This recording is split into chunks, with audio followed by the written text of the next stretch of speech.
I'd like to leave a mark, like have something I think that a lot of fellas would like to have in cycling. So I'd like to leave a mark if I can. And he most certainly did that, winning the Tour de France in 1987. But for the Irishman, how did it all begin? Well, it began a long time ago now, Jimmy. I prefer not to count the years because it feels so long.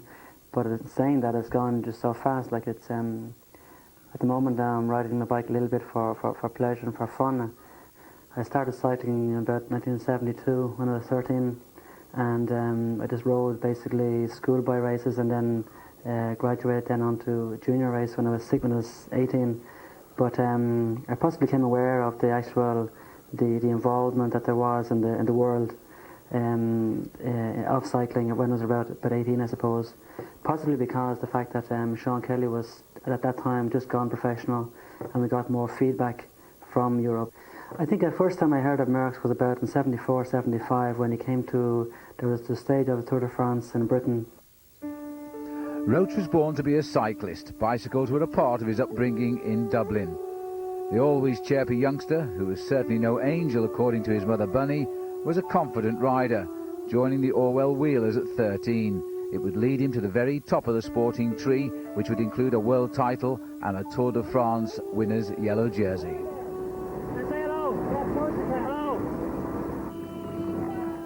In 1979, Ireland's health race, better known as the Rastailshire, felt the full force of a 19-year-old Roche, winning the stage here into Westport, before going on to win the race itself. This was his final year as an Ireland amateur. He said he wasn't a very good rider in his amateur days because of work, when he often helped his father Larry deliver milk before racing. He also blamed poor riding tactics, which often saw him doing the hard work in a race, but losing out in the sprint finish. Yet he piled up the trophies and was a regular on the Irish national team. With the Olympics a year away, it was a good year to win the Ras, and as usual, the race was run off in a happy atmosphere. Roche was no less cocky because he was an amateur. He knew he would win the race in 1979. Who would you worry about with this group? No one. I think I'm actually, to this day, still the youngest rider to have won it. I think I was 19 when I won it. So I have great memories of it also because I was, once again, actually, people just kind of taking it a little bit chunk out of my career. Going up to 87, the Tour of Italy, I came across a teammate in the Tour of Italy, Vicentini, who I had problems with. Whereas in 79, in the Tour of Ireland, in the Rostalton, I had trouble with my own teammate, Alan McCormack, who was actually a very top star at the time. And he was very, very good at the time, very good top Irish international. And he wanted to win the Rostalton, and I had to he's on my team as well, so he was possibly my worst enemy. So I had a little bit of trouble there, but I came out on top. Roche had other problems too, like this puncture. He would have plenty more during his professional career. But here, without any teammates, he was left to chase back to the pack alone. In effect, he was learning his future trade. He got back, and the worrying moment had gone. The 1979 Ras would soon be his.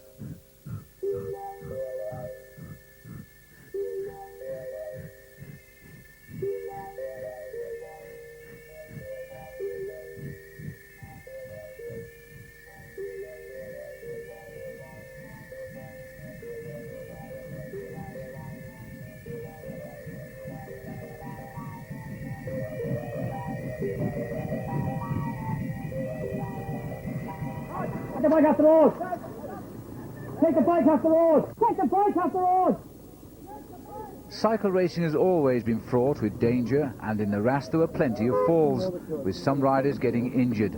But Roche, always worried, kept his nose clean. Today, very rough. Why was it so rough? Well, the wind sort of whipped in very fast, and the climb came so late. Then you had to try and keep it together before the climb, you know, and then stay up on the climb then as well, you know. Roche pedalling with a style that made him look as though he had been born on a bicycle, and with a cheery wave to friends, kept his yellow jersey at the front as he headed towards final victory, although the time trial was still to come. Luckily for the young Roche, he was already becoming a star, because Irish television had chosen this year to follow the event, and Roche was ready for it. 5, 4. And so was the time trial, where Roche, as leader, was last to go. He rode with a lot of power, so much he broke a spoke, but not even this prevented him from racing home a minute better than anyone else. He gave it everything in the home straight. Nothing and nobody was going to take this race away from him. Have to be okay up here, because sometimes you're carried away. You know, you have to be able to keep your concentration on the spot in front of you, and you want to beat all the time. But I broke the spoke going over there, you know. Broke the spoke. Snapped it. So, immediately affecting you up here. So, for a minute there, what the hell will I keep going? And keep going he did, right up to the gates of Phoenix Park in Dublin, where at last he was safe, and his first of many race stage wins would soon be his. The Dubliner never thought of losing, and with the cameras around him, Roche was playing to his audience, an audience that in the years ahead would cheer him around the world. Steak. Will your mother have the ready for you? Steak and ice cream. In 1979, Roche won his first multi-day race. He did it before a huge crowd gathered in Phoenix Park, and in just 8 short years he would do it again in style on the Champs-Élysées.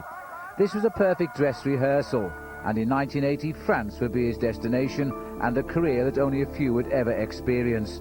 Beginning with the Peugeot team, he moved on to La Redoute and the stage winning the Tour de France. For Carrera, he would conquer the Tour of Italy. His ambition was simple.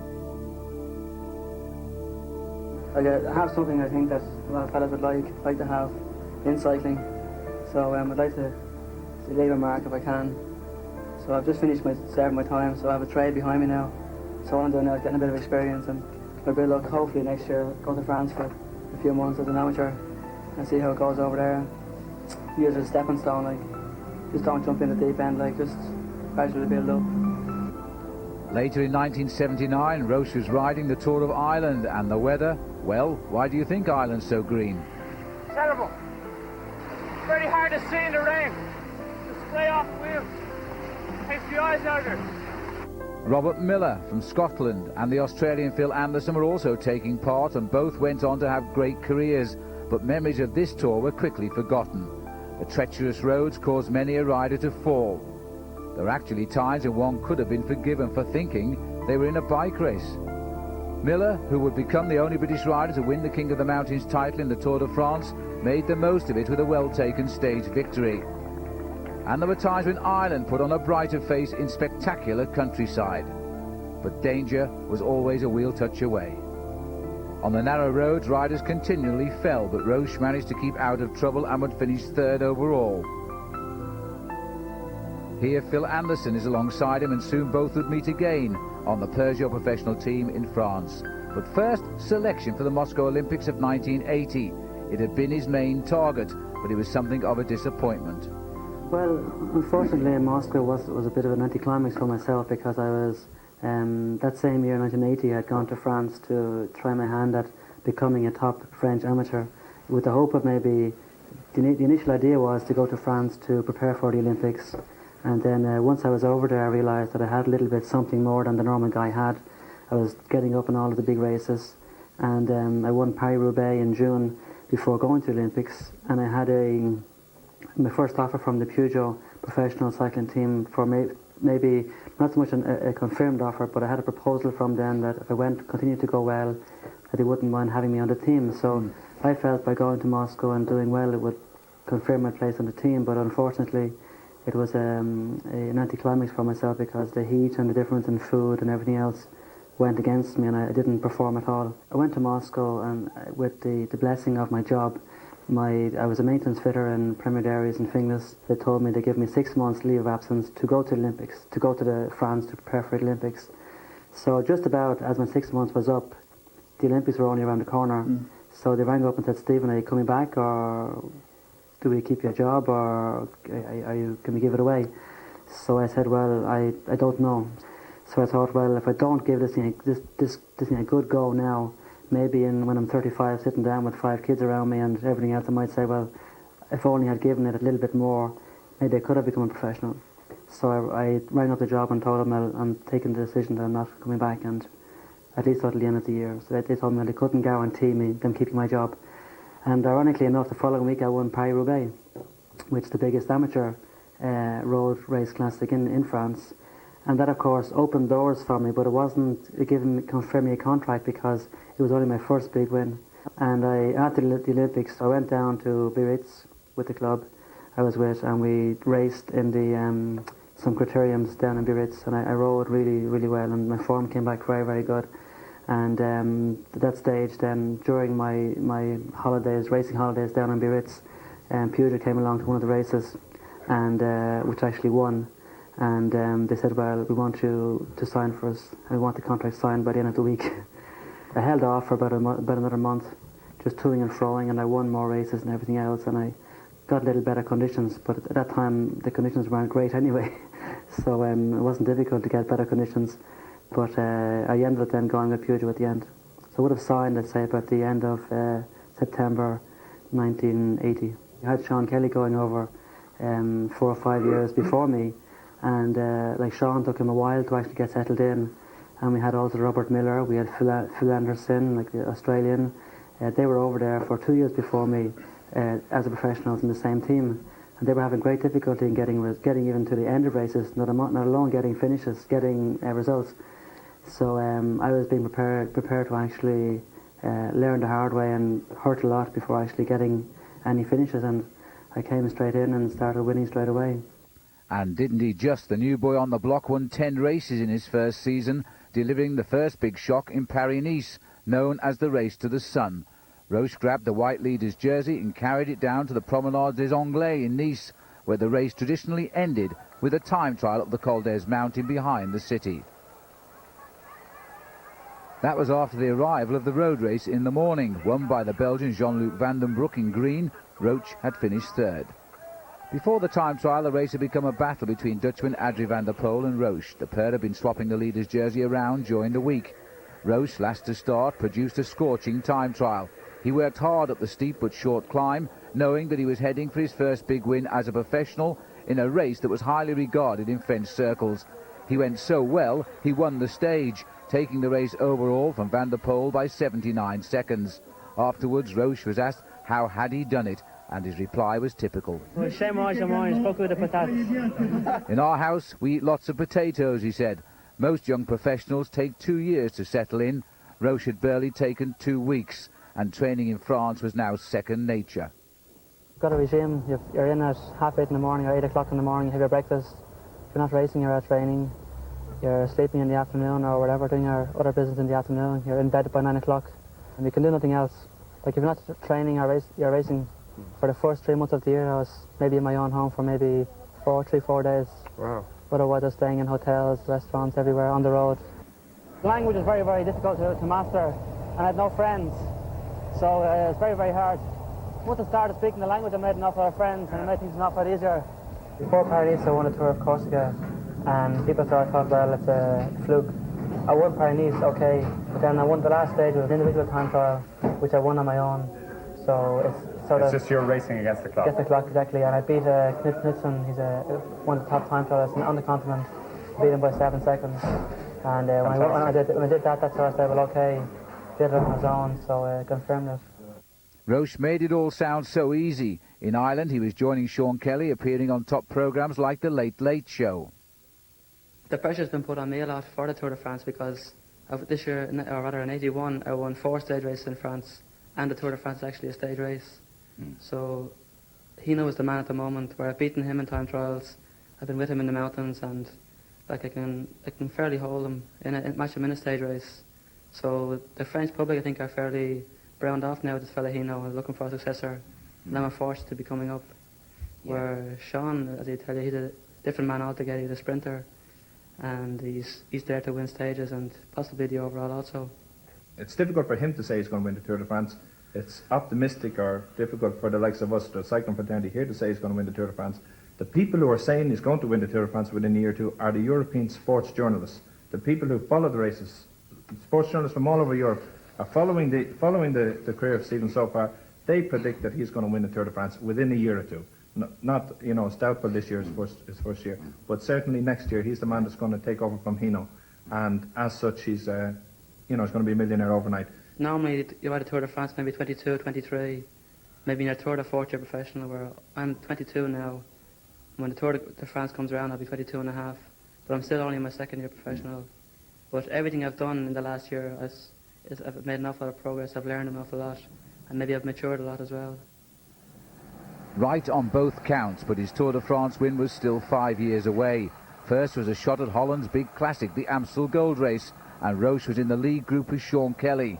Among others, Jan Roos, teammate Phil Anderson and Gregor Braun. No Irishman had ever won this race, and here both Kelly and Roche had made the winning move. Could either one do it? And now just 1 kilometre to go to the finish, and the riders dodging there that keep left side, or perhaps in Holland it should be a keep right sign, and Brown is on the back here, and Brown has been a danger throughout the day. He's been watching the move of just about everybody in this leading group. Roche, you see, watching him too, a glance over his shoulder, and Phil Anderson is in the middle, Stephen Roche is on the right. But at the moment, Sean Kelly trying to test the riders out here for the sprint. Kelly, a fabulous finisher, and surely if it comes to a sprint finish, Kelly will give Ross a real run for his money and perhaps even win his first classic. Ross is going, Ross is attacking inside the last kilometre. Brown is coming up on the left. This is the move by Ross, and it's going to surprise the sprinters, I think. Kelly is trying to take it up. Brown is going across the road, and what's Brown doing? He's slowing the race down. Brown is slowing the race down. Now, I cannot understand this by Gregor Brown. Ross has gone clear. He must have a good 100 metres now. Nobody's taking up the trace, and Ross is coming into the finishing straight. He's wiping his face. He's turning left in Meersen. He surely must know now he's going to win his 5th Amstel Gold Race. A look over the shoulder. Roche is in second place. Roche has gone clear. And this will be Ireland's finest ever performance. Roche in second place, Ross with his head down going for home.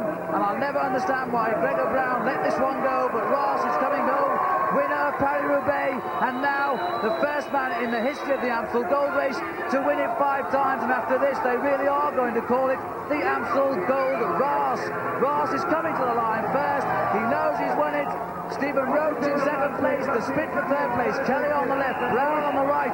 Brown is just ahead of Kelly, and on the line I would give it to Gregor Brown with Kelly in 4th place. Roche still had things to learn, but second place to this day is still Ireland's best finish in the Amstel. 1982 was to be a year of near misses for Stephen, with no wins at all. He had still to ride his first Tour de France, but he was ready for the World Championship being held in Goodwood, England, where there will be plenty of support for the 2 Irish riders, Roche and Kelly. The race produced an Italian winner in Giuseppe Cerrone, who catapulted out of the field to make the sprint a formality. He had been a pre-race favourite. American Greg LeMond was second, and Sean Kelly, disappointed, took the bronze medal. Roche finished 32nd, but next year in the Liège-Bastogne-Liège in Belgium, Roche was again mixing it with the best. The field had been whittled down on the return from Bastogne, and the time had come to make a move. An attack going now from the front of this group, and that looks to me as though it could well be Stephen Roche from Ireland. Stephen Roche in a white jersey of Peugeot Cycles and having a very, very good comeback season. It is indeed Stephen Roche, the only Irish rider in this breakaway group. But Roche was caught by Dutchman Stephen Roche, one of the few from the Low Country who could actually climb. And as the last few hills began, and this is always the toughest part of this race, the lead group began to swell.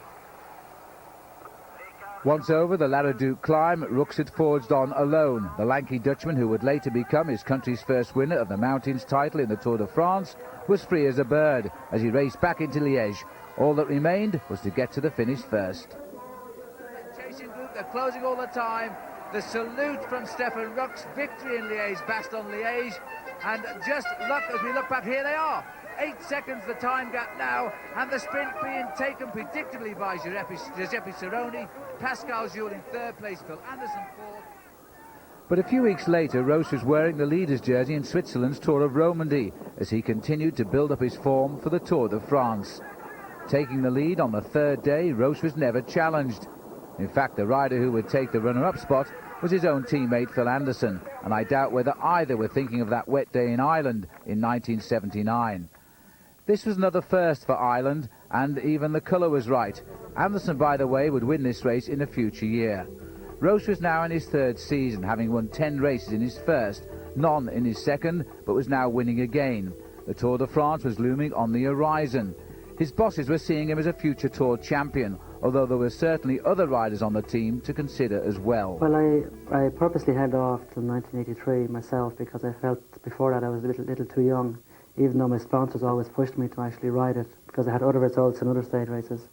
But when I eventually signed up in 1983, we had a guy called Pascal Simon, who was a very good rider at the time, and he was team leader. So I was riding along with Robert Miller, Pascal Simon, Phil Anderson, and a whole lot of other lads, Michel Laurent, Duclos Lassalle, and I was only the boy in the team. And at that stage, I was actually 23 myself, so I was just ripe to actually go to ride a big tour. I was actually possibly one of the big boys because I'd already been up there in many of the big races. But I always looked up to the likes of Sean Kelly, of course, Sean being one of the top men at the time as well. And then you have like the likes of Hino, Sotomelk, Kieper, Klittemann, Moser, Saroni, Van Impe was still there at the time. But the undisputed top dog was Frenchman Bernard Hinault, who, like Roche, had waited before riding the Tour de France and then started winning it right away. By 1983, Hinault had won the race 4 times, this victory coming in 1982 with panache. Kelly is coming with the yellow jersey. Kelly and Hinault are fighting out the finish of this Tour de France together. Kelly is Hinault. Kelly and Hinault has got it. Bernard Hinault has won the stage of the Tour de France, and that is absolutely incredible. Hinault was incredible. He was the one man Sean Kelly admired, and he was a born winner. But in 1983, he wouldn't be riding the Tour. Kelly had a stage win in 1982 and won the green jersey, while Kangaroo Phil Anderson was very much a challenger for top honours. Kelly and Anderson, having already worn the yellow jersey, were both expecting to have a great Tour de France in '83. There were others like the Colombian Lucio Herrera, feared for his climbing ability, and never in the Tour before. The Colombians were out in force and expected to win the toughest race of them all.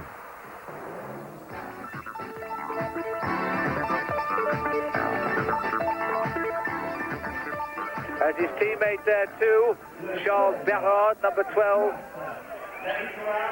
And the tall figure there of André Chapuis, number 95. Stephen Roche has made it. Now there's a surprise. Stephen Roche in the white jersey there has made this leading group. So the Irishman, who knows that he's on television in Ireland today, said he would do his best to be up among the front runners. Roche has made it. This is Osterbosch. Well, Roche may have landed a good one. There he is in the white jersey, passing through the picture now. Chapuis goes through here. This is Berard. No, that's Le Bigot now, the rider who started this breakaway, sitting at the back. A very strong breakaway indeed. This is Stephen Roche, or Stephen Roche. What a fine cyclist this young Irishman is turning out to be. His third season as a professional, had 10 wins in his first year. He speaks only French in his household now. He's married to a French girl last winter, and he does it, although she speaks English, because he wants to be totally fluent in the language, because he can't learn what to do in the fields or when the prizes are offered if you can't understand the language in the country you live in. Roche keeping this pace up high now. He wanted to get into a sort of break. Like all the top riders in this year's race, they fear that there will be an opportunist breakaway that may well decide the winner of this year's Tour de France, because everybody is so delighted to be free of the shadow of Bernard Hinault, who seems to be able to have the skills to master the attacks when they come. And this could be the breakaway that counts. André Chapuis looks over his shoulder now, the breakaway having just formed in the last 2 or 3 kilometres, and in this group coming up, a white jersey of Stephen Roche of Ireland, Roche has sensed this breakaway couldn't succeed. There he is, in second spot. With him too we have Marc Madiot, Jacques Bossis. All the riders are virtually from France with the exception of Wynants of Holland, Stephen Roche of Ireland. And the Dublin rider today knows that he could well take the lead in this Tour de France in the opening week if he can manage to get into a breakaway that succeeds in these closing miles. Roche, and never before could we say this on the Tour de France, has started this race as a favourite to win in Paris in 3 weeks' time, and there he goes in white, and that's the first time since the race began in 1903 that an English-speaking man has been tipped to win the Tour de France. And how this man is living up to his name now. A fabulous ride yesterday when he finished 6th in the Plo-Rog time trial. A half a second quicker time would have put him in 4th spot. And now, as we come towards the closing stages of this first day, Roche has sensed the winning move. But sadly it wasn't, and the 9 fugitives were caught near the end, and a bunch sprint ensued in Créteil to give the day's spoils to the Dutchman Fritz Pierard. Still, Roche had made an early mark, and there would be better days ahead. For the time being, though, he was awarded the best rider of the day's prize.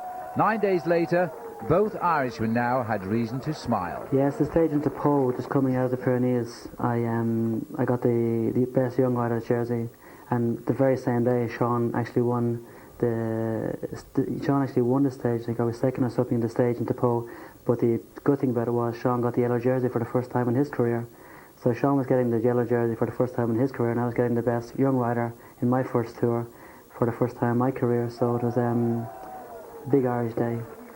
These were heady days for the English speakers of the Tour. And Miller's gone. Miller's gone. This time he's having none of it from Humanet. He's waited, and look at this attack. Robert Miller of Glasgow could take this stage now. He's certainly going to take the top of the climb. Second on the Tourmalet, second on the Col d'Aspin. He's now the winner at the top of the Col de Peyresourde with just a descent of some 8.5 miles to go. And Miller getting everything he can out of the bike. Look at his face now. Continually being supported by his team manager there, who must be absolutely delighted with the performance of Robert Miller. But in the end, France was still smiling in Paris, where Laurent Fignon replaced Bernard Hinault as the man in yellow. The whole field came across the Place de la Concorde ready for a bunch sprint.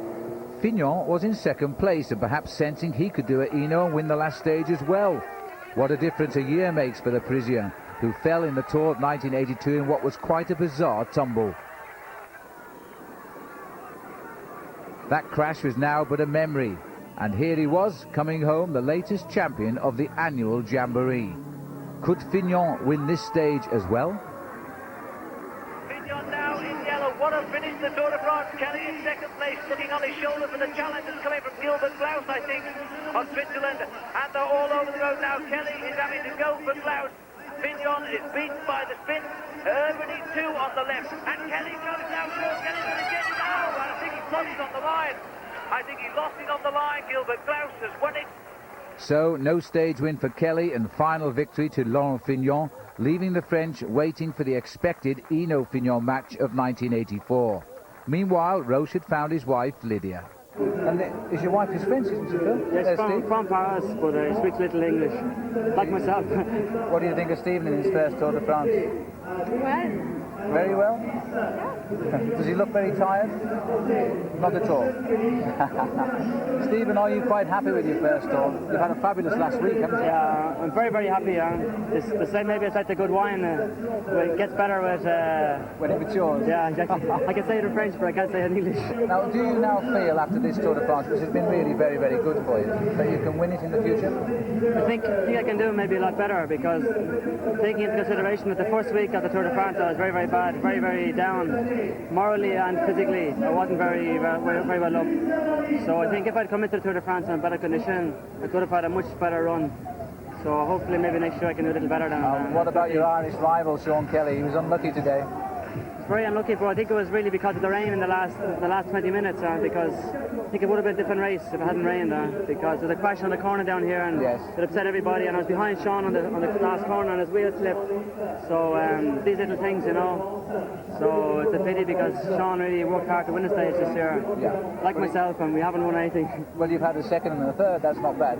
Exactly, yeah, and we've also come through two in the first 20, and we're only two Irishmen on the continent. So. I know, absolutely fabulous. Well done, Stephen. Well done indeed. In 1983, Roche was again at the World Championships, this time held in Switzerland, and he and Sean Kelly were in the thick of the action at the head of the breakaway group. A youthful American named Greg LeMond, smarting from his silver medal in Goodwood, was out for the title this time. And on a day when all of the stars of the day were here, Laurent Fignon, defending champion Giuseppe Cerrone, and of course the two Irishmen, of whom so much was expected. At the finish in Alton Rhine, LeMond was unstoppable, and the former junior world champion was now the top dog as a pro. It would be a sprint for the silver and bronze medals, and Roche was up for them, riding in Ireland's green jersey. The group also included Dutchman Adrie van der Poel, who chose his moment, and the silver medal was gone with the blink of an eyelid. But Roche produced the best from the rest with a stunning sprint to match the bronze medal Sean Kelly had won a year earlier. It was another coup for the developing man from Dundrum, and his professional status continued at a pace. Spain's Faustino Ruperez and Belgium's Claude Quillion had finished behind him. At the end of the year, it was the single-day classic Tour of Lombardy, and again Roche, Kelly and LeMond were back in the thick of it. The race would end Roche's season with 5 wins. In this leading group, Sean Kelly of Ireland and his countryman Stephen Roche, and the newly crowned world champion Greg LeMond of the United States. So the classic going the way of the English-speaking riders once again. This is Stephen Roche. He's had a marvellous day. He's been setting the pace throughout the 153 miles. The front positions beginning now as the riders make the right-hand turn. Kuiper goes into the corner first. Henny Kuiper now coming to lead out for the finish. Kuiper looks over his shoulder, now starts to sprint for home. Just behind him is Ferretti, and then on his right there, the orange jersey of Kelly begins to make the sprint. Francesco Moser in white, tucked in behind Kuiper. Moser now comes forward in the white jersey. Kelly in the centre. LeMond joins Kelly on his shoulder, hits the line, and that's a photo finish between Sean Kelly and Greg LeMond of the United States. And the two stars of 1983 bring the classic season to the end, with Sean Kelly first and LeMond second. I think for Irish cycling it would have been better if we hadn't have been at the same time, because the generation span would have been, the cycling span, the results would have been spanned over a lot bigger period. In other countries, especially in Italy and in France, when they have had 2 big stars, they never got on together. So I was delighted that myself and Sean always got on very well together, despite we might have had a few arguments, maybe on the road, but it was always forgotten about after the race, and we fought like tooth and nail to the very, very end, and we shook hands at the end of it and said, well, okay, that's the way it goes. But I possibly, if Sean wasn't there, I probably would have won another 6 power sneezes myself. So apart from that, but I think on other events as well, I think maybe I don't say I would have done better, but maybe my other results might have been highlighted more in the media, in Ireland Irish media, even though in France I always had a great media coverage. But in Ireland, possibly Sean was always looked upon as being the boy from the country, the guy that used to eat nails for his breakfast, and I was always looked upon the guy from the city who had caviar for his breakfast and went out and rode his bike for fun. So, but I think that anybody that's ridden a bike knows the difficulty it is to actually get condition, hold the condition, and to race in the conditions which we ride and rode over in the continent. But the two riders were in the same era, as different as chalk and cheese, and both already winners of the Paris-Nice race by 1984. The top of the Col de Tanneron, and Kelly is first over ahead of Bernard Hinault. Taking the risk going down, Roche won the stage by 23 seconds. He was ahead of Hinault and Kelly. It was an all-Irish battle now, with Kelly the new wearer of the white jersey, and the final time trial at the Col d'Ez above Nice to decide which one would win. Roche rode well, but lost by a single second to Kelly on the mountain, and Kelly had won his 3rd successive Paris-Nice by 12 seconds. Kelly was the last to start. Carrick-on-Shore's greatest sportsman was not going to give up now, even to another Irishman. In the Tour of Romandy, Roche was the defending champion. He found the Frenchman Laurent Fignon in red and British rider Robert Miller his two main rivals. Roche never led the race at any point, but he was certainly the most consistent as Switzerland produced its worst weather. On the race's last day, the mountain time trial, he conquered the terrible conditions, although with only the second best time. He regained the lost time over his principal rivals to win this race from Jean-Marie Grezet, the time trial winner. It was an incredibly close-run thing, both riders finishing with the same time, but Roche given the victory on points. 1984 and the Tour de France. Bernard Hinault was the favourite, then there was the champion Laurent Fignon and American Greg LeMond, the world champion. Regular Sean Kelly, a favourite for the green jersey, and Roche, expecting more than his 13th place of a year ago. Win the Tour is a very big word, I think, but the Tour de France is 3 weeks, and normally in the stage races I'm very consistent, and in the last 12 months or so I've made an awful lot of progress in the mountains.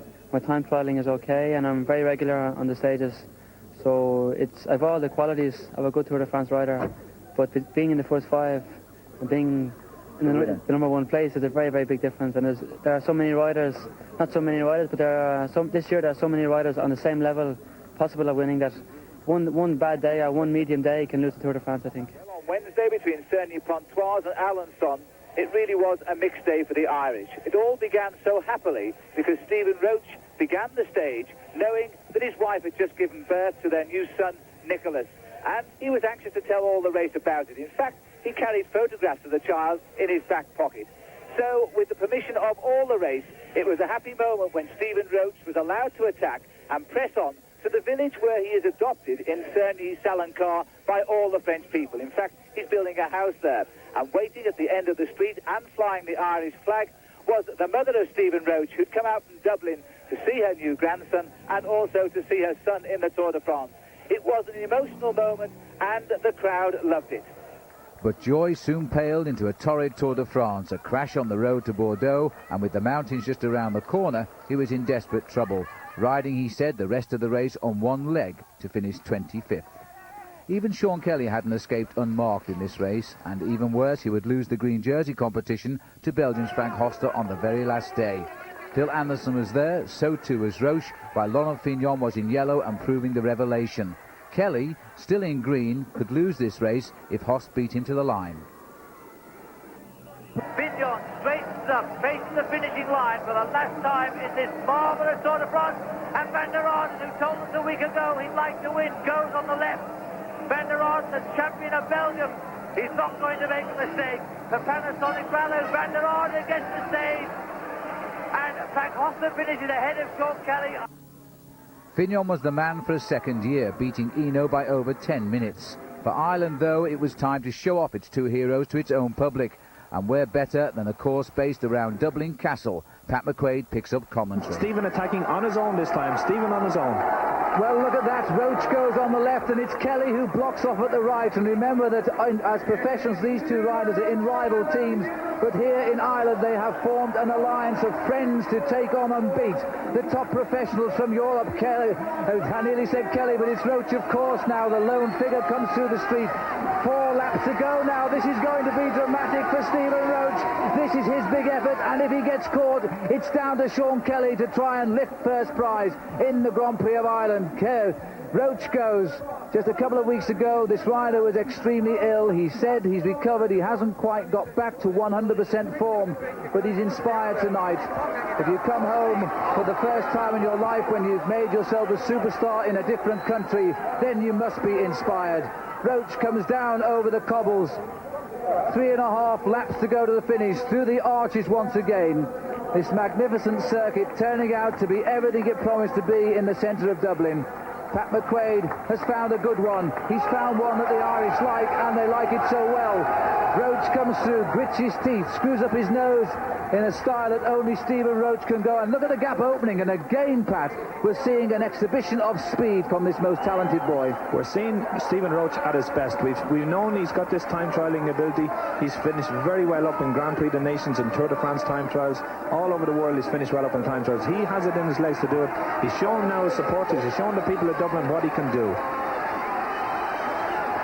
Well, as Roche comes through now, 3 laps to go for him. Just 3 laps, 1.5 miles about, and that, I suppose, is 4 or 5 minutes of racing left to victory for Stephen Roche. And oh my goodness me, what a victory that would be in Dublin.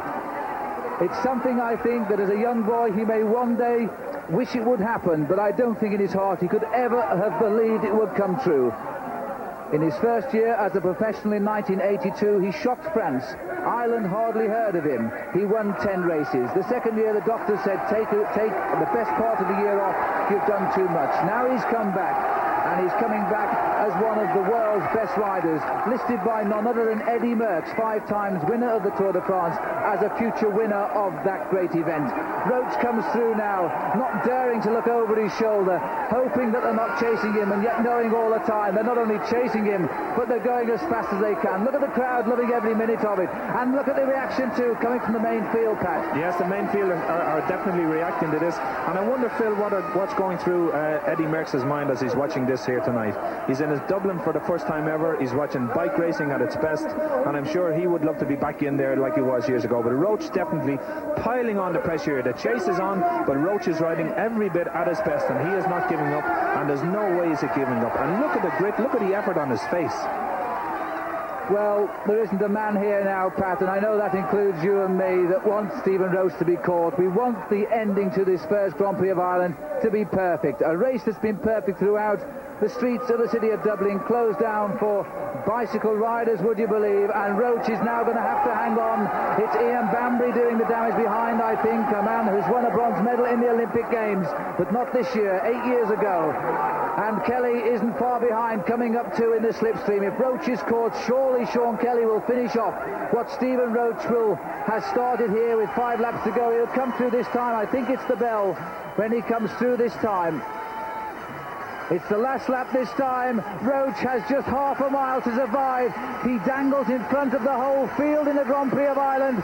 They're watching each other. Alan Piper, Sean Kelly waits for the reaction, looks for the wheels he wants to follow.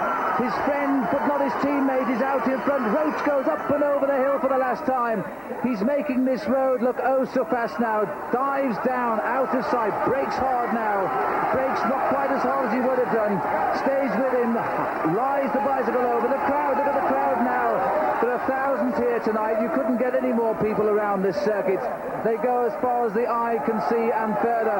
Roche comes through the arches now. This is going to be, and I think he'll say it, if only he can win the finest win of his career. And he's won some of the greatest races in the world of cycling. Look at his face. His whole body is probably tingling now with nerves. He's so close to a victory that must rate as his finest ever. Through the arches now, brakes for the last time. It's all home and dry. He can make it now. Roche kicks out of the saddle for the first time. He allows himself a glance over his shoulder. Stephen Roche is going to win the Grand Prix of Ireland. He's going to do it on his own. And it's Phil Thomas in second place and Sean Kelly. Kelly gets second place. A double salute from the 2 champions of Ireland. And what champions tonight they've been. It was an Oscar-winning performance, and Roche and Kelly had wiped out the opposition. That night the beer flowed. Roche, however, wanted a Tour de France, and now Laurent Fignon was the new name to conjure with. Fignon for me was one of the great rider, because he was of my generation, because he was a rider that never said never. He was a rider that he would never settle for second place, and always trying to be one ahead of everybody else, and very strong. He had maybe a span of 5 years or so, around 83 up to about 87 or so, where he was just unbeatable in certain races, and he used to do what he wanted to do in other races. He was a guy that, if you're going to combine something, you could always count on him. He wasn't a guy that was kind of shy off. The Tour of 87, when Jean-François Bernard won this time trial up in Mont Ventoux, at the end of the time trial, Jean-François Bernard said, well, I'm happy to have won this time trial now. It just goes to show you that I'm the strongest man on the Tour, and it'll show to everybody else, like, I'm the man that's going to win the Tour. But he forgot there was still 2 weeks to go. So the next morning we're on the start line, and this, of course, was a general conversation, like, well, who does your man think he is, saying the Tour is over? Hasn't been looking at his road book, there's still 2 weeks to go. Like, all he's done is won a time trial. So, without anybody saying anything to anybody, we all knew where we were going. We all knew there was a very, very tight passage where the feeding station was. And all of a sudden we all found ourselves in the same position at the same moment, and everyone just looked at one another. Nobody said a word to anybody, and it was just, and we were gone. And Bernard lost 4 minutes, and he lost the yellow jersey. But like, Finian was a guy that was probably one of the first guys to actually instigate it, because he was always a guy kind of ready to kind of fight on the field, and that I must respect him for. 1985, and the season opened with Paris-Nice. Sean Kelly would win for a 4th time, while Roche would again be 2nd, but he did win the time trial on the Col d'Ez, this time beating Kelly by that single second. In Belgium, there was another Irishman beginning to break through, Martin Early. But this classic was for mature men, and Early wasn't ready yet. He'd make his mark later.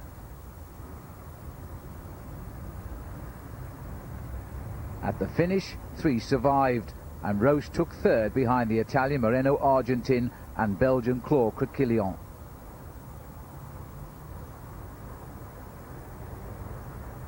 The Dauphiné Libéré is a preparation race for the July Tour de France. The contenders always choose this race, and Bernard Hinault was smarting after losing to Laurent Fignon in 1984.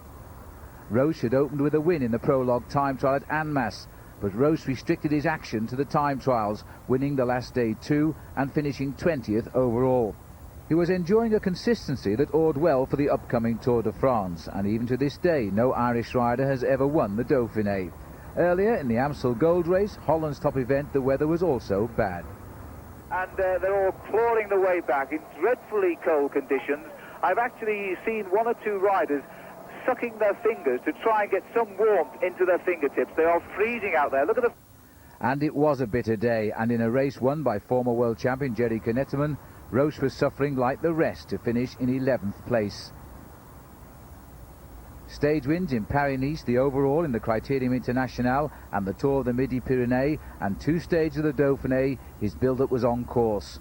One rider who could expect to challenge him, though, was the very individual Robert Miller, a Scot who'd ridden a great Dauphiné Libéré and was a talented climber. Roche had first crossed swords with him in the Rash Tailshan at the beginning of our tale. What did Stephen think of him now?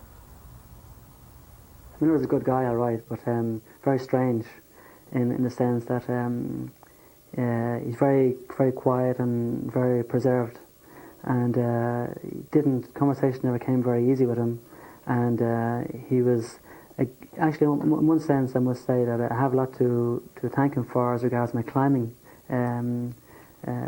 progress, because the first time I actually climbed really well was in the Tour in 1983, whereas the stage into La Plagne, whereas we're going over the Duplan, and I was with Miller, and I was kind of watching Miller to see how he was climbing, because he was climbing very, very well. So I just plodded along and watched him, what he was doing, and I learned an awful lot from him, and I developed my own climbing ability on the way Miller climbed, probably.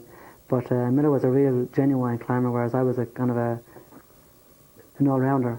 But Miller he always kept to himself, which is a little bit unfortunate, and I always liked to be a little bit marginal.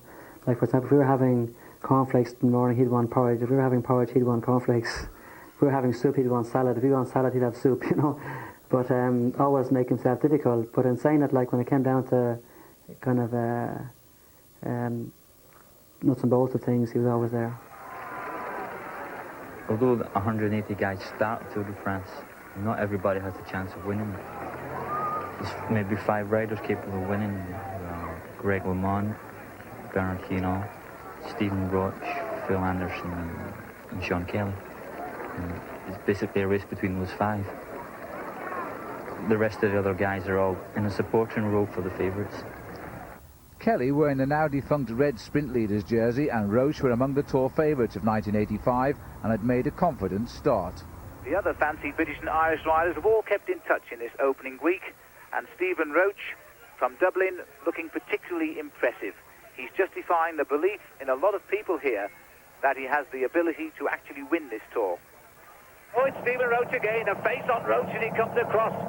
Roche is looking for something today, and it's got to be victory at the end. The Vichot comes with him wearing number 40. But the speed of Roche then, when he crossed the gap, that says it all, I think, because Roche has said he has the speed in his legs this year, and he's not a man to brag. He's not a conceited cyclist at all. He just knows himself so well, and Roche now is lifting the speed of this escape. Too much, it appears, to Rogier. He's dropped to the back, and he doesn't have the legs to get onto the back of that group. And Rogier is struggling to rejoin the four leaders, and Roche is pulling out the breakaway. But Bernard Hinault was looking for his record-equaling 5th Tour win, and the race was between him and teammate Greg LeMond. The two friends were in the process of ending their relationship, as Hinault fought to increase his lead, battling on the climbs with the Colombian star Lucho Herrera. It was a private piece of infighting, and Roche, although riding to a brilliant 3rd place, was not about to get mixed up in the French-American battle. Even so, he was showing now the talent which would one day win in the Tour de France. Herrera and Hinault set the pace, while Robert Miller led Pedro Delgado and Roche among them as well. Roche was now climbing with the very best. Leading here is Spanish climber Delgado, and behind Holland's best mountaineer Peter Winnen. Hinault finished 2nd to Herrera at Morzine-Avoriaz to increase his lead over Le Mans to 4 minutes. The next important rendezvous was the 32 kilometres time trial through the Vercors in the Alps. Sean Kelly was lying 4th overall and searching now for another green jersey. The battling Irishman, although often regarded as a sprinter, was a serious all-rounder, and he would finish 10th. Roche, who had taken 3rd in the prologue and 2nd in the time trial at Strasbourg in this tour, was now looking to improve on his 3rd place overall, which was a minute 52 behind Le Mans. He would beat Le Mans by over a minute and finish 6th, while Hinault would take 2nd place behind Eric van der Arden of Belgium. Roche had lost time to Hinault, but it was a good result for Stephen. He was still 3rd and only 45 seconds now behind Le Mans. Hinault was ahead, over 6 minutes in front. Still, Stephen seemed happy. Sometimes the head asks the legs, how do you feel, and they don't answer. but at the moment, like, I'm fairly shattered, like. But I think everybody is the same. It's not only the racing that makes it hard, but it's the very, very hot weather. Every day, the mountains, 4, 5, 6 different calls. The weather being very, very hot. And going from 0 up to 2,000 metres, back down to 0 again, up again to 2,000 metres. This is very, very hard. And also then, this year, the Tour de France, I find there's an awful lot of... for example, the stage finishes here today, and then you must do 70 or 80 kilometres to your hotel. The next morning, back to the start again. So it means you're getting to the hotel late at night, getting a massage, getting to bed late, up early the next morning, having something to eat, without even shaving, and then away to the start of the race. So you have very little time really to recover. Is it worth it? Not for everybody, but as there must be a winner, there must be a last. But Tour de France is really something that I think when you're a kid, a lot of young lads dream to ride a Tour de France. But I think you must really come to the Tour de France to really see what the atmosphere is like, and if you can ride it, well, it's even better by times. But the Tour de France actually is not really worth very much itself. It's the after Tour de France, when you ride the criteriums, you get appearance money. That also depends on your performance in the Tour de France. You can do a good Tour de France. This year I'm having a good Tour de France, so for me, hopefully, it'll be worthwhile in the criteriums. But last year I had a bad Tour de France, and it wasn't worth a thing to me. So I did 3 weeks, and all I got was a sore backside. But on the 14th stage at St Etienne, Hinault got more than that, leading Le Mans by 5 minutes 23 and Roche by 6 minutes 8. Le Mans was ahead, gaining almost 2 minutes when Hinault's group arrived for the sprint. Hinault has always blamed the Australian Phil Anderson for what happened next. The crash gave Hinault a broken nose and for a few moments the fear that his tour was over. But given the same time as his group because of an accident in the last kilometre rule, the Frenchman was still the leader by 3 minutes 32 seconds. The scene moved to the Pyrenees and the Col de Bisque. It was here where we all realised that one day Roche could win this race. Breaking away in foggy conditions, the Dubliner climbed to the sun on a short but vicious stage of only 52 kilometres.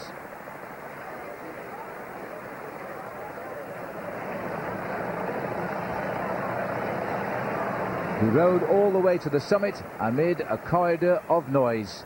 Roche was on song, he was all alone. And as if never to be outdone, Sean Kelly was in the chasing group, which also contained Herrera, Delgado, Lamond, Eno and Anderson. It was indeed a select bunch. Roche continued to climb to greatness. He was now beginning to realise he could climb the big mountains of the Tour de France. The Pyrenees this day were very kind to him. He approached the finishing line right on the summit. On what was a part day in the Tour de France, there was a road race to follow. Stephen Roche, who gambled at the bottom, was still alone at the top. He had won his first stage of the Tour de France in the colours of the French sponsor La Redoute. He could settle down now and watch the sprint with interest. And it was Sean Kelly who was sprinting home to a surprise second, 63 seconds behind Roche, and enough to keep him in fourth place overall as well. Bernard Hinault had finished 8th, losing 90 seconds to Roche, but the Badger, as he was called, was still fighting out of his corner. His eye was black, he was an angry man. And in true style and character, Bernard Hinault was never going to abandon his will to win this 5th Tour de France. It was still a 3-horse battle. Roche, Hinault, Lamond. Overall, times, if not positions, were changing, and Hinault's victory was not yet certain, while Ireland could not be better represented. Hinault, though, was a tough rider, and despite a black eye and a painful nose, not to mention an American teammate who also wanted to win this race, the Frenchman regained control of the 1985 Tour. He went on to win it by just 1 minute and 42. Roche was 3rd, closing to 4:29, and Kelly 4th. Anderson was 5th. It was a fine result for the English speakers. Next would be the World Championship in Italy, and for a while Irish eyes were smiling as Roche took the lead. He was now a feared rider on the international circuit, and after 3rd in the Tour de France he was riding with the mind of a winner. His gap, though, was only 6 seconds on a large group which included former world champion Greg LeMond. Roche had been caught, and LeMond was now the favourite to win the sprint. But one rider had no intention of waiting. As the line approached, the oldest man in the race, Dutchman Joop Zoetemelk, caught them all napping and went clear. He headed for the world title at 38 years of age. LeMond took 2nd and Roche finished 7th, but because of the Irish duo, Ireland now had its own national tour. It was fabulous that for myself and Sean that we're lucky to have such an event in our own home country at the height of our careers. It was never actually hard enough for myself. I never actually won the tour, which was maybe a little regret for myself. But like the only way I could take off like Sean Kelly would be in the Alps or the Pyrenees, and day after day after day. Whereas the Irish roads, even though they were hard, I was never able to get rid of the guys that were able to beat me in sprints and everything else. And Kelly comes clear now, this man who's sprinted all over the world. Nobody's going to touch him. Van der Poel is 2nd, Paul Schoen in 3rd, Kim Eriksen of Denmark was in 4th place. So Sean Kelly has done it. He's come to Ireland in the first of the Nissan Classic International opening stage, and my goodness me, what a ride. In the duration of the tour I got a few nice stages, but in saying that, like I was never actually at my best for a Nissan Classic, because I always knew before I started that you're riding on home ground. The continental riders always watch you even more so, because they know you want to show in front of your home crowd, and having Sean Kelly on his best form and the sprints and everything else that were there for him made it impossible for me to win it. As he swings into the finish for the final time, the only obstacle, St. Patrick's Hill.